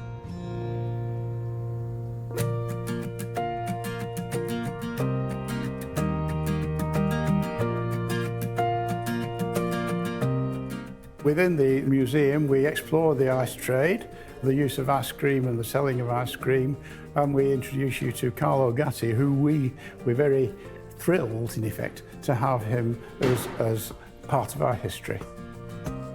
He came over here to open a string of restaurants, but he also built his business. They imported ice from Norway by sailing ship across the North Sea. They brought it into Limehouse, came up to our landing stage here, And then they transported that ice into what we call ice wells, huge holes in the ground. Once the ice was put into storage, was there a lot of wastage? I have seen figures quoted between 5 and 30% losses. I think that where we are in the trade in this part of the world, it will be the 5% end. Once it was here, once it was stored in the ground, the ground would freeze. Right, I see. And so there will be very little in the way of losses once it was in the ice wells. Obviously it was a business, so they must have sufficient left at the time it got there for them to still be able to sell it and make a profit.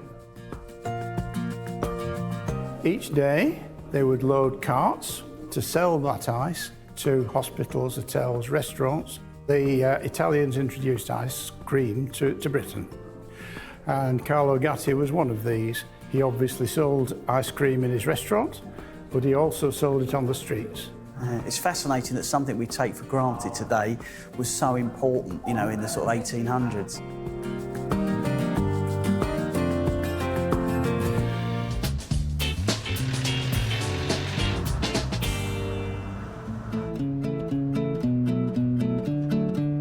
The King's Cross area has undergone huge changes over the last decade, and Gasholder Park and Granary Square are probably the best examples of the improvements that have taken place.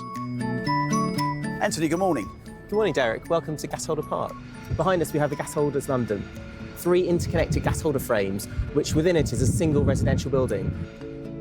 We're about 500 metres away from St Pancras Station. We're right next to the Regent's Canal, which is running past Gasholder Park, and we're within the actual heart of King's Cross development. Anthony, I've known this area for over 25 years, driving a cab. Can you tell me something about the history of this land, what was here before? About 150 years ago, the rail first came to King's Cross. It brought a lot of the goods from the north of England, and it's the coal which started to define King's Cross as we now know it. These gas holders, which we're currently standing within, they were erected to take the coal and to process it and provide gas to a lot of London. What year were the original gas holders, or what period of time were they constructed? These gas holders were built in the 1850s. The site over the last 100 years or so was very active until probably the 1960s and 1970s, where it started to become more derelict. So what was the rationale in trying to sort of preserve it? Would it have been easier just to knock the whole thing down and start from scratch? Well, that would have been the easy option, to knock everything down, but we were very keen to hold on to the heritage and the history of the area and retain that character. We've actually had to take down these gas holders. We've refurbished them, and they've taken about 5 years. So each individual component's been taken up to Yorkshire, stripping back the paint, replacing the corroded metal, and bringing them back to life. When it was originally built, had a large unit which used to inflate all the way right up to the top of these frames and then drop back down again as the gas pressure rose and dropped. For us, what was a real challenge was having to remove the remnants of the industrial processes. So there was thick, gloopy tar below the ground. If you see, there's a thin band halfway up the column here. Now, when the Victorians originally built it, there was a bolted connection within that column. And the way they constructed it is they would send a small child inside who would tighten up the bolts and fix it together. Now, when we came to refurbish these, we couldn't find any small children to fit in there. So instead, we've had to insert bands on the outside. What else happens in this space? We use this space and many other spaces for events throughout the whole year. Just recently, we've had a cider festival, which was very popular. We've had fashion events, catwalks, so a real range of different activities just to really bring people to the site and give them a chance to experience what we've done here. 20 years ago, this was a place you really didn't want to be. It was dark, dreary and dangerous. If you drove through it, you put the locks on your doors. Now the place has been totally transformed. Far cry from today, when tourists from all over London and all over the world, in fact, are quite happy to be taken here.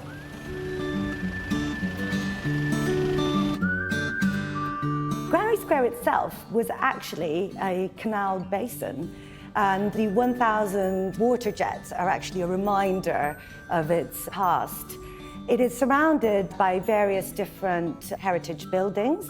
The most famous one and iconic one is the Granary building, which is now home to Central St Martin's College of Art and Design. Around it, you have other buildings, such as the Fish and Coal building next to the Regent's Canal, Coal Drops Yard, which is where 8 million tonnes of coal would come down to London every year. The Granary itself stored wheat and grain. And then there's various different buildings that were used as offices, such as Regeneration House, which is now home to the House of Illustration. Our restaurants are great, and there's lots of them. On Granary Square, we have the Lighterman. It's a building by Stanton Williams, and it's on various levels. So it's great for people watching on Granary Square, but also for a drink on the Canal. We have the ever-popular De Choum on Stable Street, Grain Store, headed by chef Bruno Loubet, Caravan, who were the pioneers here, the first restaurant to open, and then we have a variety of other restaurants. And has the development of the area finished, or is this ongoing? So the development is very much ongoing. We are going to have 60 shops in what was the Coal Drops, which is being refurbished and reinvented by London's Thomas Heatherwick. So he is well known for redesigning the red buses and also the cauldron for the London Olympics. So I think it's going to be an amazing place to shop. With some Pancras International on our doorstep, you've got Eurostar connections to 10 major cities in Europe, including Paris, Brussels, now even Amsterdam.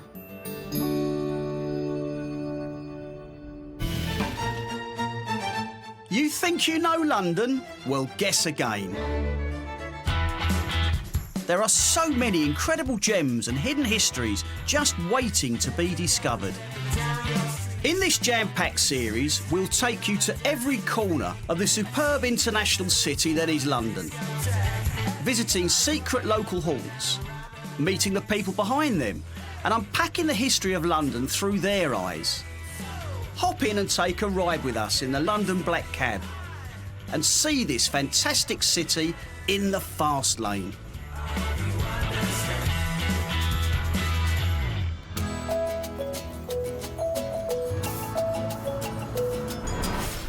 Today I'm heading to the East End and Whitechapel.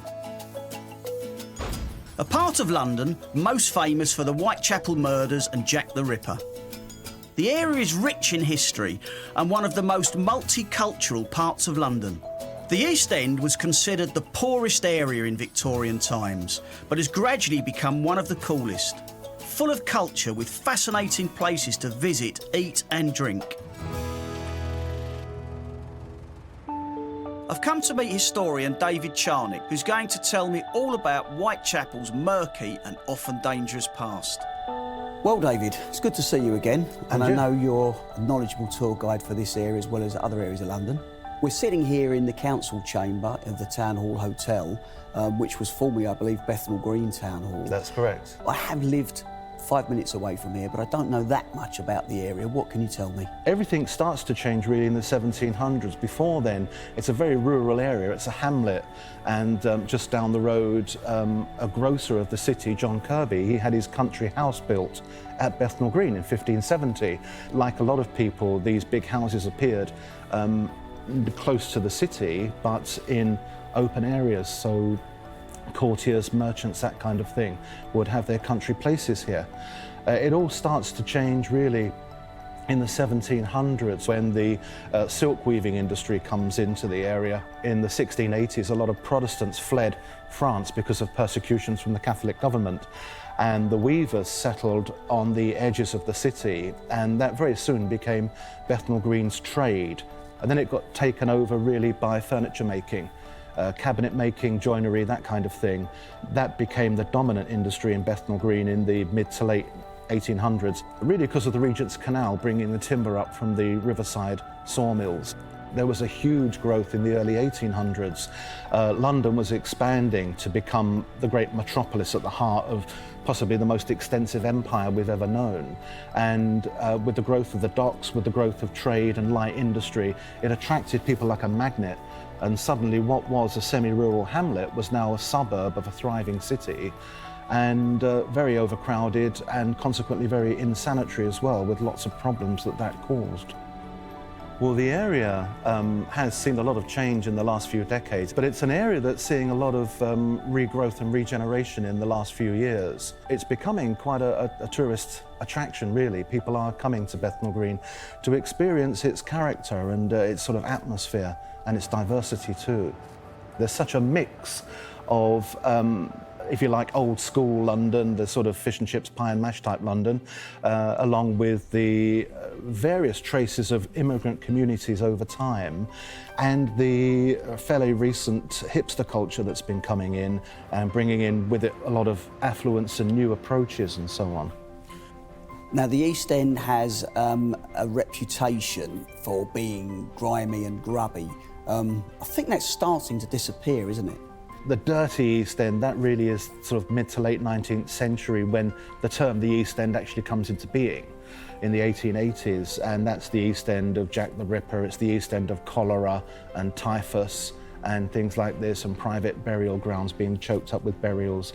Whereas in the 20th century there were great advances, and there's been a lot of investment by local authority and businesses as well, which has brought the area into a much better and much more comfortable situation. One of the other things about the East End that everybody knows is the word Cockney. Mm-hmm. What's the true definition of a Cockney? Well, the first thing you've got to remember is a Cockney is not an East Ender. A Cockney is a Londoner. And the traditional story is that you have to be born within the sound of Bow Bells. Now, some people think that means Bow Church, which is down on the eastern side of the borough, but it's actually St Mary le Bow in Cheapside in the city. And the bell there was used as the curfew bell. So when the city gates were going to close back in medieval times, they'd ring the bell so anyone working in the fields would come in. So the sound of the bell had to carry far over the fields. And if you go back to pre-industrial times, I've been told that you could hear the bells from Highgate and Hampstead. It carried very far. So that's the traditional meaning of the word Cockney, but it does tend to get a bit misused as being exclusively East Enders. There's a great deal to see in the East End that gets neglected, to be honest. I believe there's a tree there that's causing some consternation. Yeah, it's a mulberry tree that's supposed to be many centuries old. The thing about silk weaving coming into England and specifically to London, there were attempts made actually to grow mulberry trees in England for the silkworms, because you get the silk from the cocoon that the grub lives in, but it never really took off. So there are occasional little mulberry trees here and there which are of huge historic significance. I've noticed a war memorial in Cypress Street. After the First World War, that's where you get the war memorials coming in. I mean, there was a huge emphasis on the cost of the First World War in the hopes that people would remember it and wouldn't repeat the mistake. And so you get the big war memorials, but also a lot of streets lost a number of their inhabitants, their husbands, fathers, and also sons. So yeah, you get a number of these little local ones, and they're a reminder of just how great the human cost of war actually was. You need to take the time and just look at these things and think, yeah, actually, there's a lot of work gone into that. It's well worth looking at. And of course, they all have stories behind them.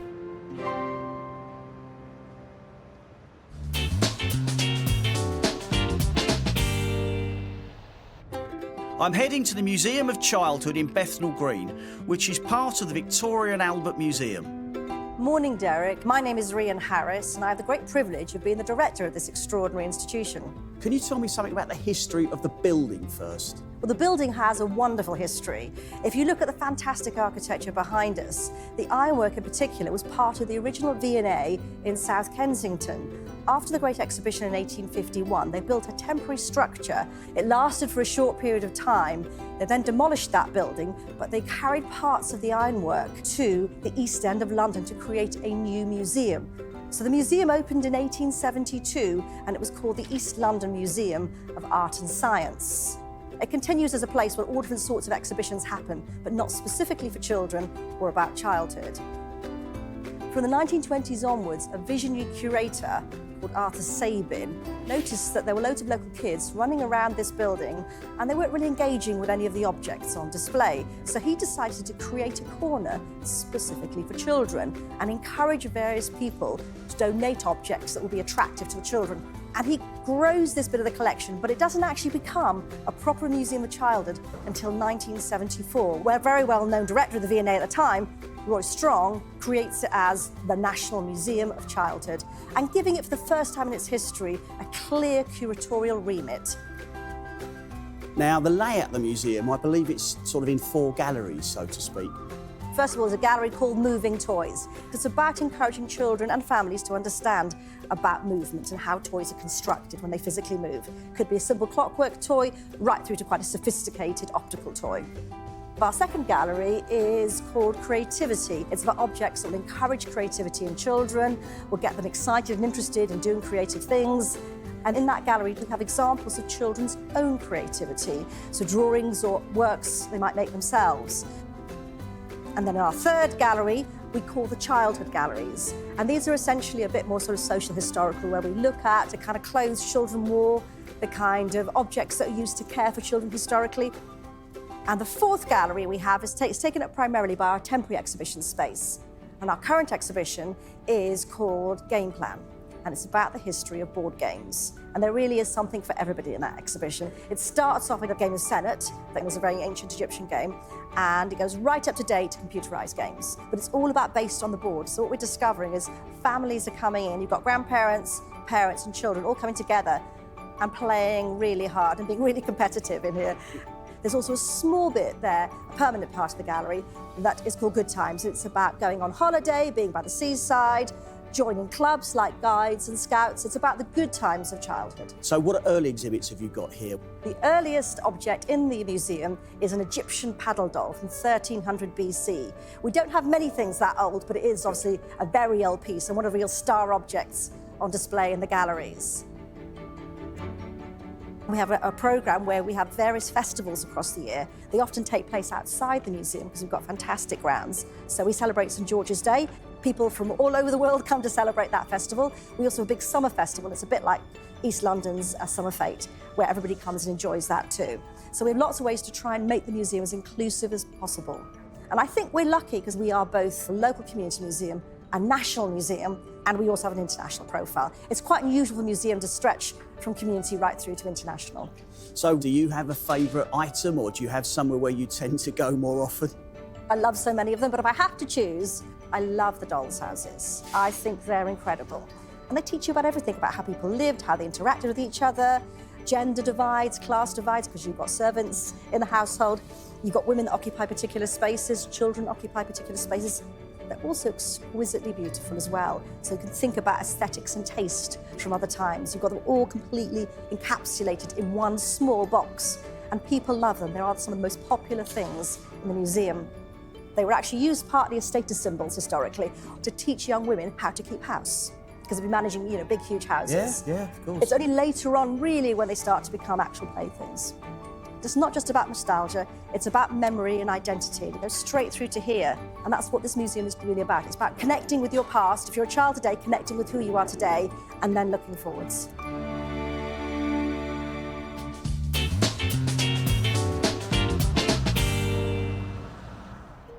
Tucked away in the crypt of a 19th century church, the Royal London Hospital has a museum covering the history of the hospital and also the wider history of medicine in the East End. Welcome, Derek, to the Royal London Hospital Museum. My name is Richard Monnier and I'm Archivist Curator here. We show a number of exhibits on the hospital and the history of the Royal London, and also nursing and medical education. We've got nursing uniforms, we've got works of art, items about dentistry, and we've got a little exhibit on the Whitechapel murders and Jack the Ripper. Entering the place, it looks quite spectacular. What can you tell me about the history of the museum? Well, we've had a museum here, and the archives were here as well, from about 1989. Medical science has improved greatly. Can you give me any examples of what it would have been like in the olden times? We show medical instruments and surgical instruments from the 18th century up until maybe the mid-20th century, and it shows a dramatic change in how they were used, and how they were designed, from amputation saws, which were very large and very difficult to clean, pretty incredible things like cups for bloodletting and cauterizing irons for stopping bleeding. They would burn the wound. It sort of shows how really kind of primitive medicine was, to, you know, very kind of minute scalpels, suturing, and that kind of thing that was used later on is quite radical and dramatic. A very good example of something we have from the 18th century, it's the 1762 diet sheet, and it shows what patients were given. A number of things are striking. I think people were given quite a lot of butter. People probably know now that the water was very contaminated and it was safer to drink beer. Well, leading on from that, I did notice an X-ray machine. We have a 1930s X-ray control unit. It came over from the States, and we were using X-rays here, probably the first hospital to do so in this country, around 1896. They were only discovered the year before that, and then we realised that we could use them to look, you know, at what's inside somebody. It was a needle in a foot. We've actually got that photograph taken from the X-ray here. Amongst the uniforms and the medical implements, what else have we got here? Something you wouldn't associate with the London Hospital, but it's part of George Washington's false teeth. Oh, tell me more. Made in 1791, it's encased in a frame with a letter written by George Washington. The other half, I think, is in America. Don't know whether they'll be reunited or not. That's interesting enough, though, isn't it? I noticed there were several prominent characters that I've heard of. We're very well known to have an exhibit on the Elephant Man, Joseph Merrick, initially a patient and then an inmate at the hospital in the 1880s. And his original skeleton is still a specimen in the Pathology Museum collection at the university. So the skeleton on display here is an exact replica? Yeah, it was made in America a few years ago, and it means that people can see his condition in a very kind of realistic way. No visit to Whitechapel is complete without mentioning the darker side. What's the connection with Jack the Ripper with the museum? We have one or two items on display. There's a plan of one of the crime scenes that was done by a surveyor to the City of London. And one particular murder involved our surgeon, Thomas Openshaw. And he was asked to look at a piece of a human kidney which was sent in the post to a kind of member of a vigilance committee. And we ended up with copies of letters written by Jack the Ripper to Openshaw and Mr. Lusk. This is the From Hell letter that people know about. They're the best surviving copies.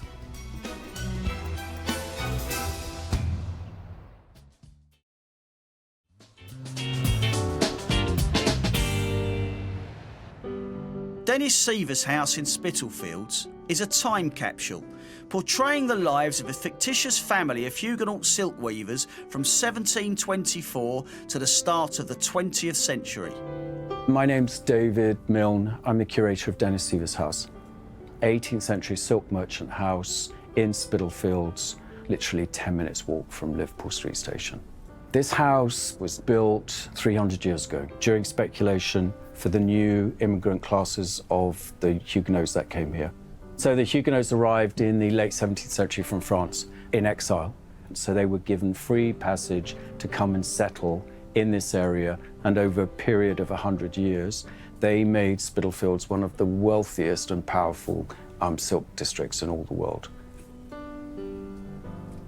Dennis Seaver's bought this house in the 1970s, saved it from demolition, and then people came to see how this young 30-year-old chap from California was living in this extraordinary way.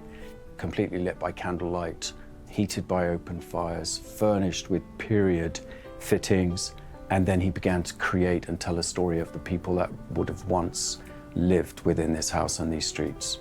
Every person that has lived and occupied a chamber or a space within the house for the last 3 centuries, when they had some money, they altered it. As Dennis traveled through the house, he began this gradual discovery of additions and people's lost lives. The ghost of them was still here. So that became a basis for a story that takes you from the early 18th century into the late 19th century. Each chamber relates to a period, so all the collections are slightly different. In the early chambers, things are very simple. When you get into the 19th century, things are made by machines because it's an age of industry. Everything you see behind me, this is all Chinese export. This overmantel is based on the designs of Daniel Marrett, who was cabinet maker to the king, taken from an illustration from one of his catalogues. If you couldn't afford them, you could get an image and get a local craftsman to make it for you. Every single piece you see behind me is stacked up individually, and every single piece comes off to be washed and put back in its individual space, so that in 100 years, this room will still look like this. One of the things that makes this house stand out from many others is not how it's built, the things that are within it, but actually the way that they are within it. Everything's living and everything's telling a story, because this house was created by a man who lived here. He's only been dead for a few years now. Your experience in the house, of course, is so unique. When you're here, everybody else around you is silent and they don't interrupt your own experience. There's nobody to lead you through, there's very little information, and we have a sound installation. You find the story yourself, and in every chamber, there's a tiny little note reminding you of the person you might be looking at. It might be a shoe tossed on the floor, it might be a gown lying across a bed, it might be a wig just hanging on the wig stand.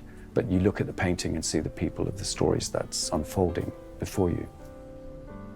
Every chamber you walk into, someone's either just got out of bed, they just left a table, they're in the kitchen baking, they're having a drink, so that our visitors are completely spellbound. The evidence of daily life is as real as it's ever going to be.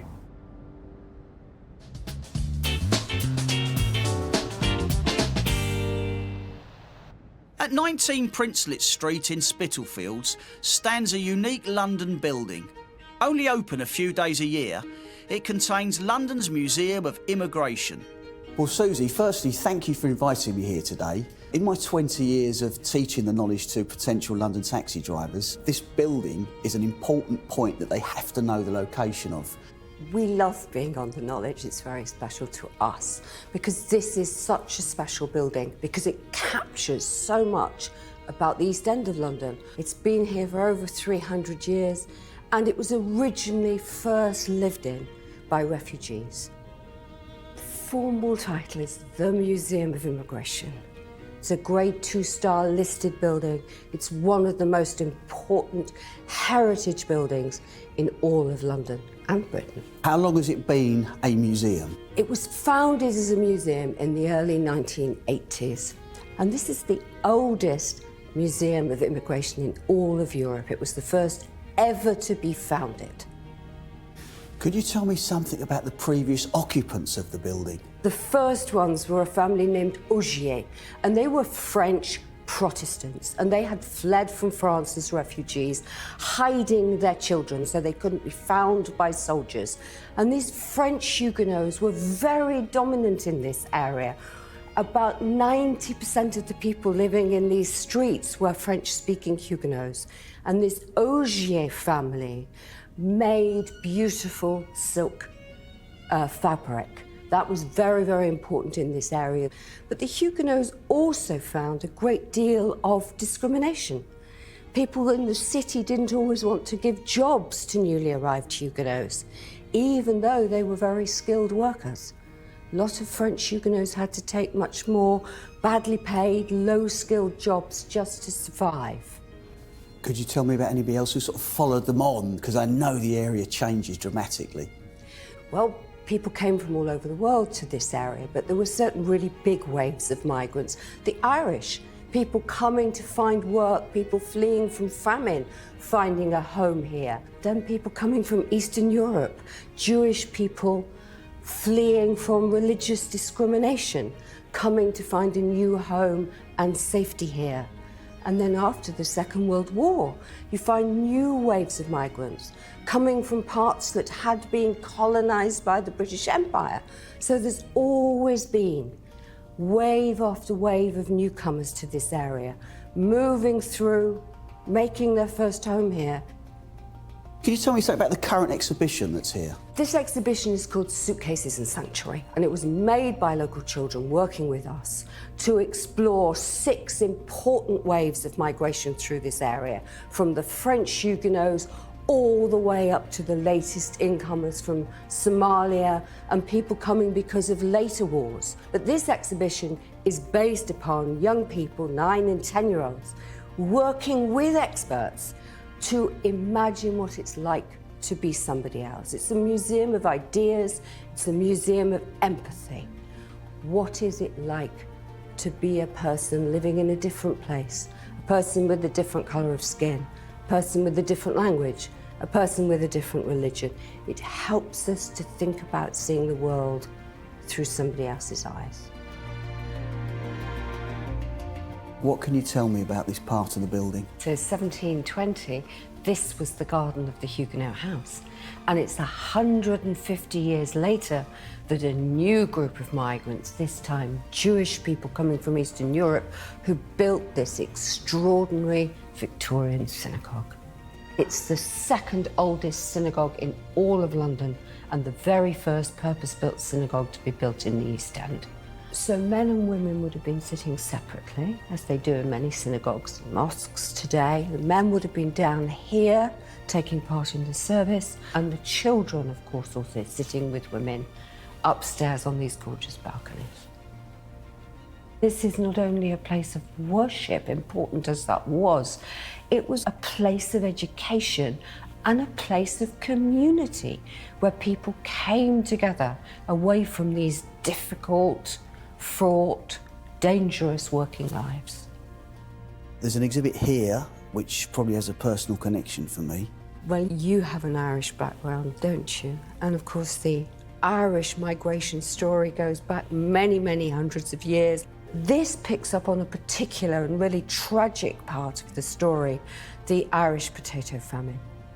So young people today, people from all sorts of backgrounds, imagine being Irish people making their way to the nearest possible place. And on the very symbol of the famine itself, our young artists wrote these reasons for coming. And of course also reminding us that the Irish, when they arrived, many people were hugely discriminatory towards them. People expected them to do the most dangerous and the most badly paid jobs. Any outstanding features? I mean, the house is full of them. One I particularly like is what we call the cupboard of languages, where many of our visitors, our volunteers, have written in different languages. Listen to the walls, listen to the building, listen to the stories that a building like this tells, because this building is so special that it's its own exhibit.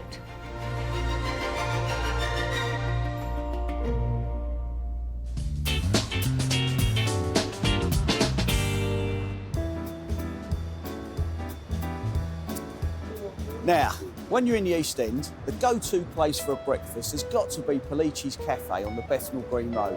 Come on.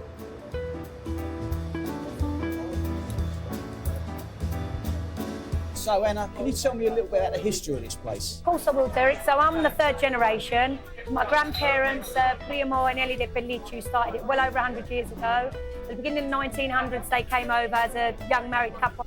It wasn't really a cafe then, it was more of a tobacconist. When he didn't want to do it anymore, my granddad took it over and subsequently came Pelicci's, and the rest is history. Well, the place is legendary in the East End, as you probably realise. When I come in here, I always enjoy the food. But I've got to tell you something, your chips are the best. What's the story behind your chips? Well, I think it's just the simplicity. My mum's always insisted on hand-cutting the chips. So much so, my dad once bought her a present. The kind of presents he bought her were pots and pans. And he bought her a machine called a crypto machine, which cut the chips for you. And she sent it back within a day. She didn't like it. So she's almost 77 and she's out there every day. She cuts them all by hand, good quality potatoes. And they've got to be cut with love. You can't just cut them, you've got to cut them with love. Now, the other thing that's always interested me is the decor in here. In the area at the time, so I'm told, it was full of carpenters. And there was this one guy called Achille Capocci, another Italian immigrant like my grandparents. He was supposed to be the bee's knees. And we've got a little plaque up there with my grandmother's initials. He made that for her as a gift. And she loved it. So she asked him to do the whole place for her. But in those days, she didn't have the money. So he would do a panel at a time. He would do a panel, she would pay him, do a panel, and we think it's absolutely beautiful. And my dad and his brothers in the 50s apparently wanted to rip it all out, but my grandmother, thank God, didn't allow them to do it. And we've subsequently been given Grade 2 listing by English Heritage. And the other thing is you get people from all around the world who come to London and want the real experience, and I know that a lot of them find their way here. It's amazing. For us, that's one of the most rewarding parts. People say the East End's changed, and it isn't just East Enders anymore. I do miss a big element of that, but I think it's so lovely, this tiny little 30-seater place. Every corner of the world is quite often sitting next to each other and getting to know one another, and to me, that's what life's all about.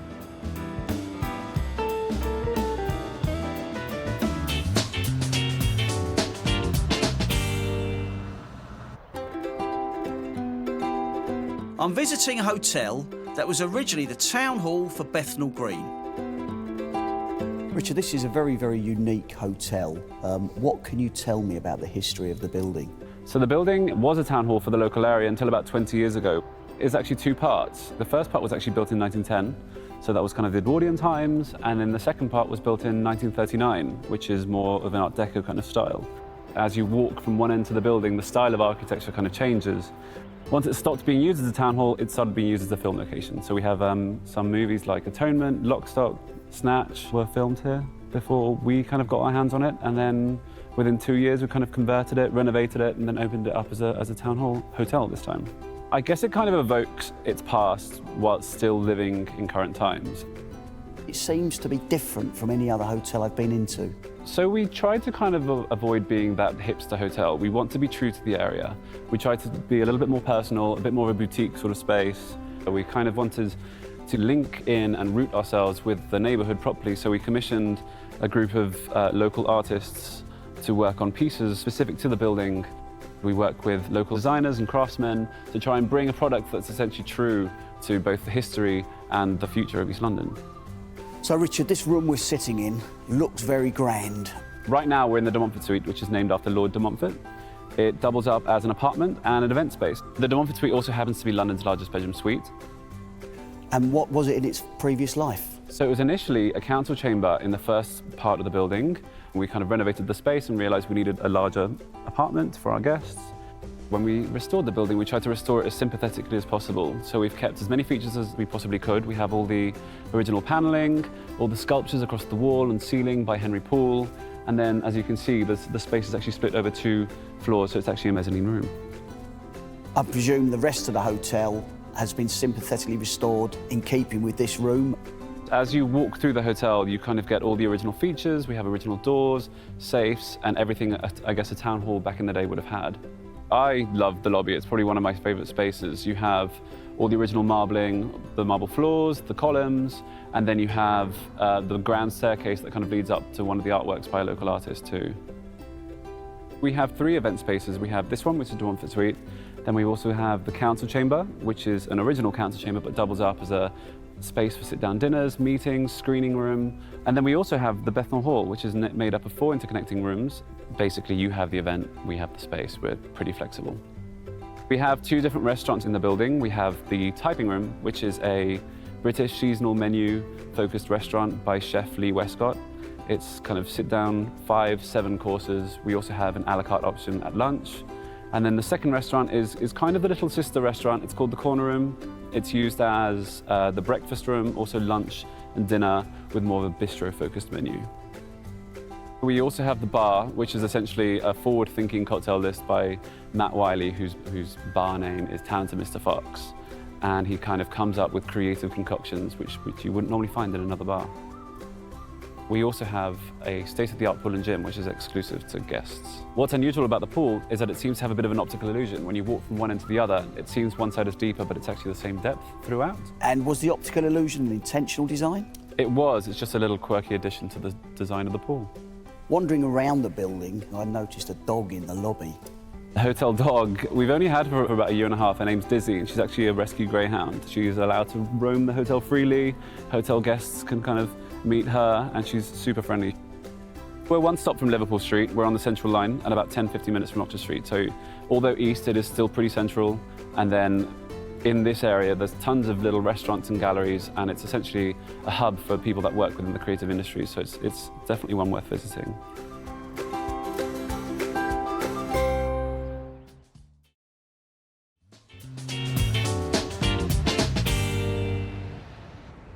Sandy Row Synagogue is a Grade II listed building and is the oldest Ashkenazi synagogue in London. Good morning, my name is Harvey Rifkind and I am privileged to be the current president of Sandy's Row Synagogue. This building was built in 1766 as a Huguenot chapel. It remained a Huguenot chapel for approximately 80 years, and around 1840 a silk weaving machine was invented, and they went from 80,000 approximately down to about 2,000. And this building was not sustainable for them, and they vacated the premises. So then in 1854, 50 Dutch Jewish families moved to London from Holland and settled in the area. They were economic migrants. They moved here for a better life. And as the community grew, they started to look around for a permanent place to establish their community. They knew that this building was empty, and they approached the church authorities and purchased the building for £700. The building was ideal for a synagogue. It has the ladies' gallery, as you can see. The ladies' gallery was here from the Huguenot days, and even today we still keep separate seating. The idea in an Orthodox synagogue is that the ladies would sit separately to the men, and there wouldn't be anybody saying, well, she's very nice, I quite like her. You will notice our ark, which contains the scrolls of the Torah, the 5 books of Moses. Our scrolls are very old, they are museum quality, and you will notice some of the silver that adorns the scrolls is well over 100 years old. Either side of the ark there are 2 big tablets. One is the prayer for Israel, which we say every week, and one is the prayer for the royal family. When the Jews came to England, they wanted to become part of the English community, and as the churches did at the time, they said a prayer for the royal family. We are in contact with like-minded people that want to develop the area. Whether they are people of faith or not, we are open to everybody.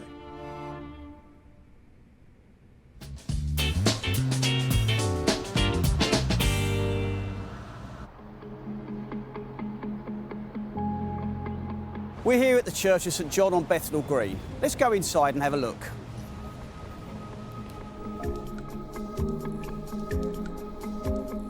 Welcome to St John on Bethnal Green. My name is Alan Green of Bethnal Green. I'm the rector of St John's and I've been here for almost 20 years. What can you tell me about the history of this church? St John, it's on Bethnal Green, which was the common land here, and St John's was the first encroachment on it in 1828. Money was given to build a number of churches. The government was afraid that with growing poverty that people would not have the benefits of faith and therefore would not be very civilised and also might be tempted to revolution.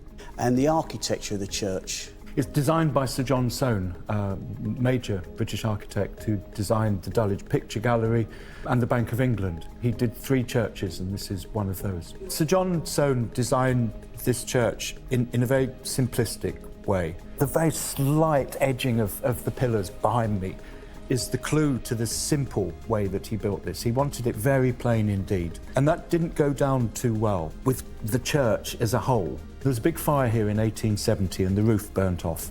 They hired another architect to repair it, who decided it ought to look like a proper church. So they put a lot of stuff in that hadn't been here before. They changed the design of the windows, and put in all the beams in the roof here. It's also further extended at the end of the 19th century, so all of the reredos was added. Again, it was much shorter and much plainer when Soane designed it. So it's been much played with. We've got this great building, and it needs quite a lot of work doing to it, but it is a real resource. We do a range of concerts and exhibitions in the church. And then downstairs in our crypt, a range of community businesses. So we teach English to people whose language is not English, and we have a community arts room where we teach stone carving and mosaic and stained glass. Walking around, and I noticed some very interesting artwork, particularly the Stations of the Cross. The stations represent Jesus' last journey on Good Friday, from being with Pilate at his trial to the time that he dies and is placed in the tomb. They are generally quite quiet and conservative. I had been thinking about having a modern set of stations that, whilst they had the traditional themes, they reflected a very modern style. We commissioned Chris Gollan, a London artist, to paint them. We began talking about it in 1999. He started painting them in 2002, and it took another 6 years for the series of 14 Stations of the Cross to be completed. And although there was commitment from the church to have them, we didn't have the money to pay for them. So every time we managed to find a donor, he could go away and paint the next station. So it took 6 years, and he's produced amazing pieces of art. I know from my own knowledge that there was an incident not far from here. Could you sort of tell me a little bit more about that? Yeah, it's the saddest incident, I think, in the whole history of the church. In 1943, in the middle of the war, there had been a period where there had been no bombing in this area. And then during the day, on March the 3rd in 1943, people suddenly heard what they thought were bombs falling. It turned out to be testing of guns in Victoria Park, but people didn't know that. And people thought that at that moment, without any warning, that there was a bomb raid on. And so there was panic, and people fled to the nearest bomb shelters. And one of those was here at St John's, and the other one is the underground station just over the other side of the road. And a huge number of people piling down the stairs, and someone fell, and within a matter of seconds, 172 people were crushed and died. It was never really acknowledged. And people lived their lives really burying that memory inside them. And it's only been in recent years that there has been an attempt to provide a proper, fitting memorial with the names of the people on it.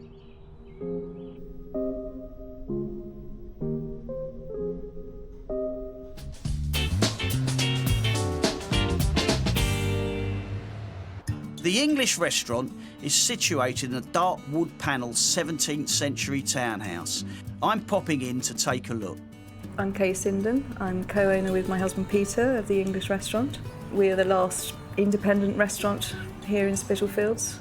We've been here for 22 years now, renovated this place top to bottom, and are now running a traditional English restaurant. Quite unusual nowadays in London. It most certainly is, Kay. I can tell you that from my travels. And of course, you've got the fantastic location here.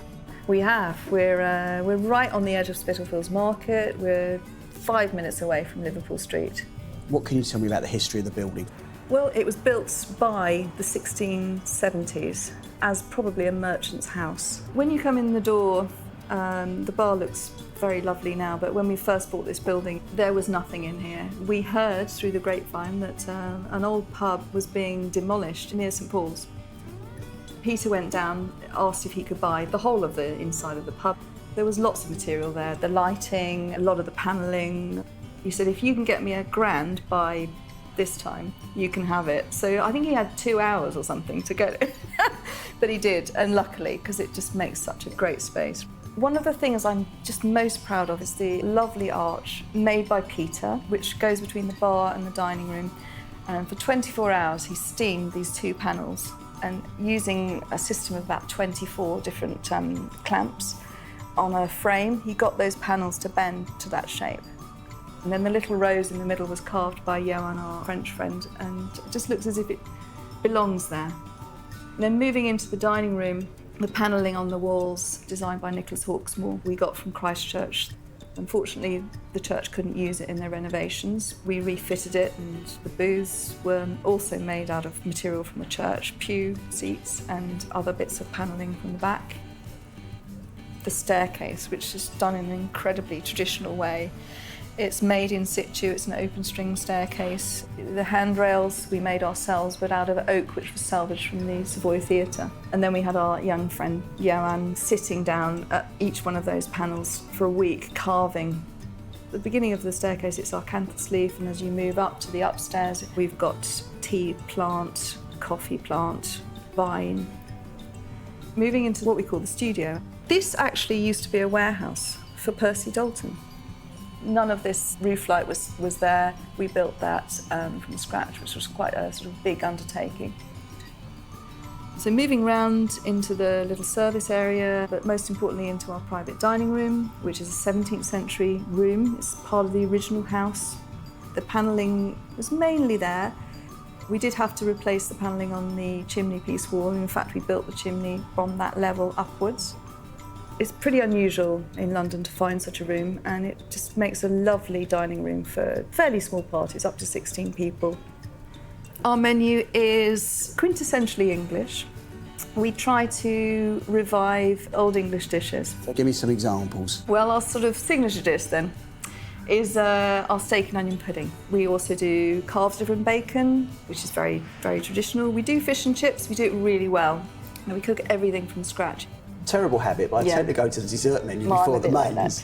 And I noticed you did a special jelly here. Yes, it's quite odd actually, the claret jelly, because we're used to these sort of sweet jellies, aren't we? But the claret jelly is slightly odd because it's a little bit tart, because it's made of wine. Yeah. And sometimes people can't quite understand it. But I think it's great. I absolutely love it. I think it's Well, it was fantastic. very good to see it on the menu, I have to say. We change our menu all the time because things go in and out of season, and we try and source things as locally as possible. So all our meat comes from Smithfield Market. All our fish comes from day boats which fish off the Kent coast. Even our coffee, for example, is from a local supplier who we've had for 16 years since we've been open. Andronicus coffee, absolutely brilliant. Quality is absolutely essential. Everything we do here is quality produce.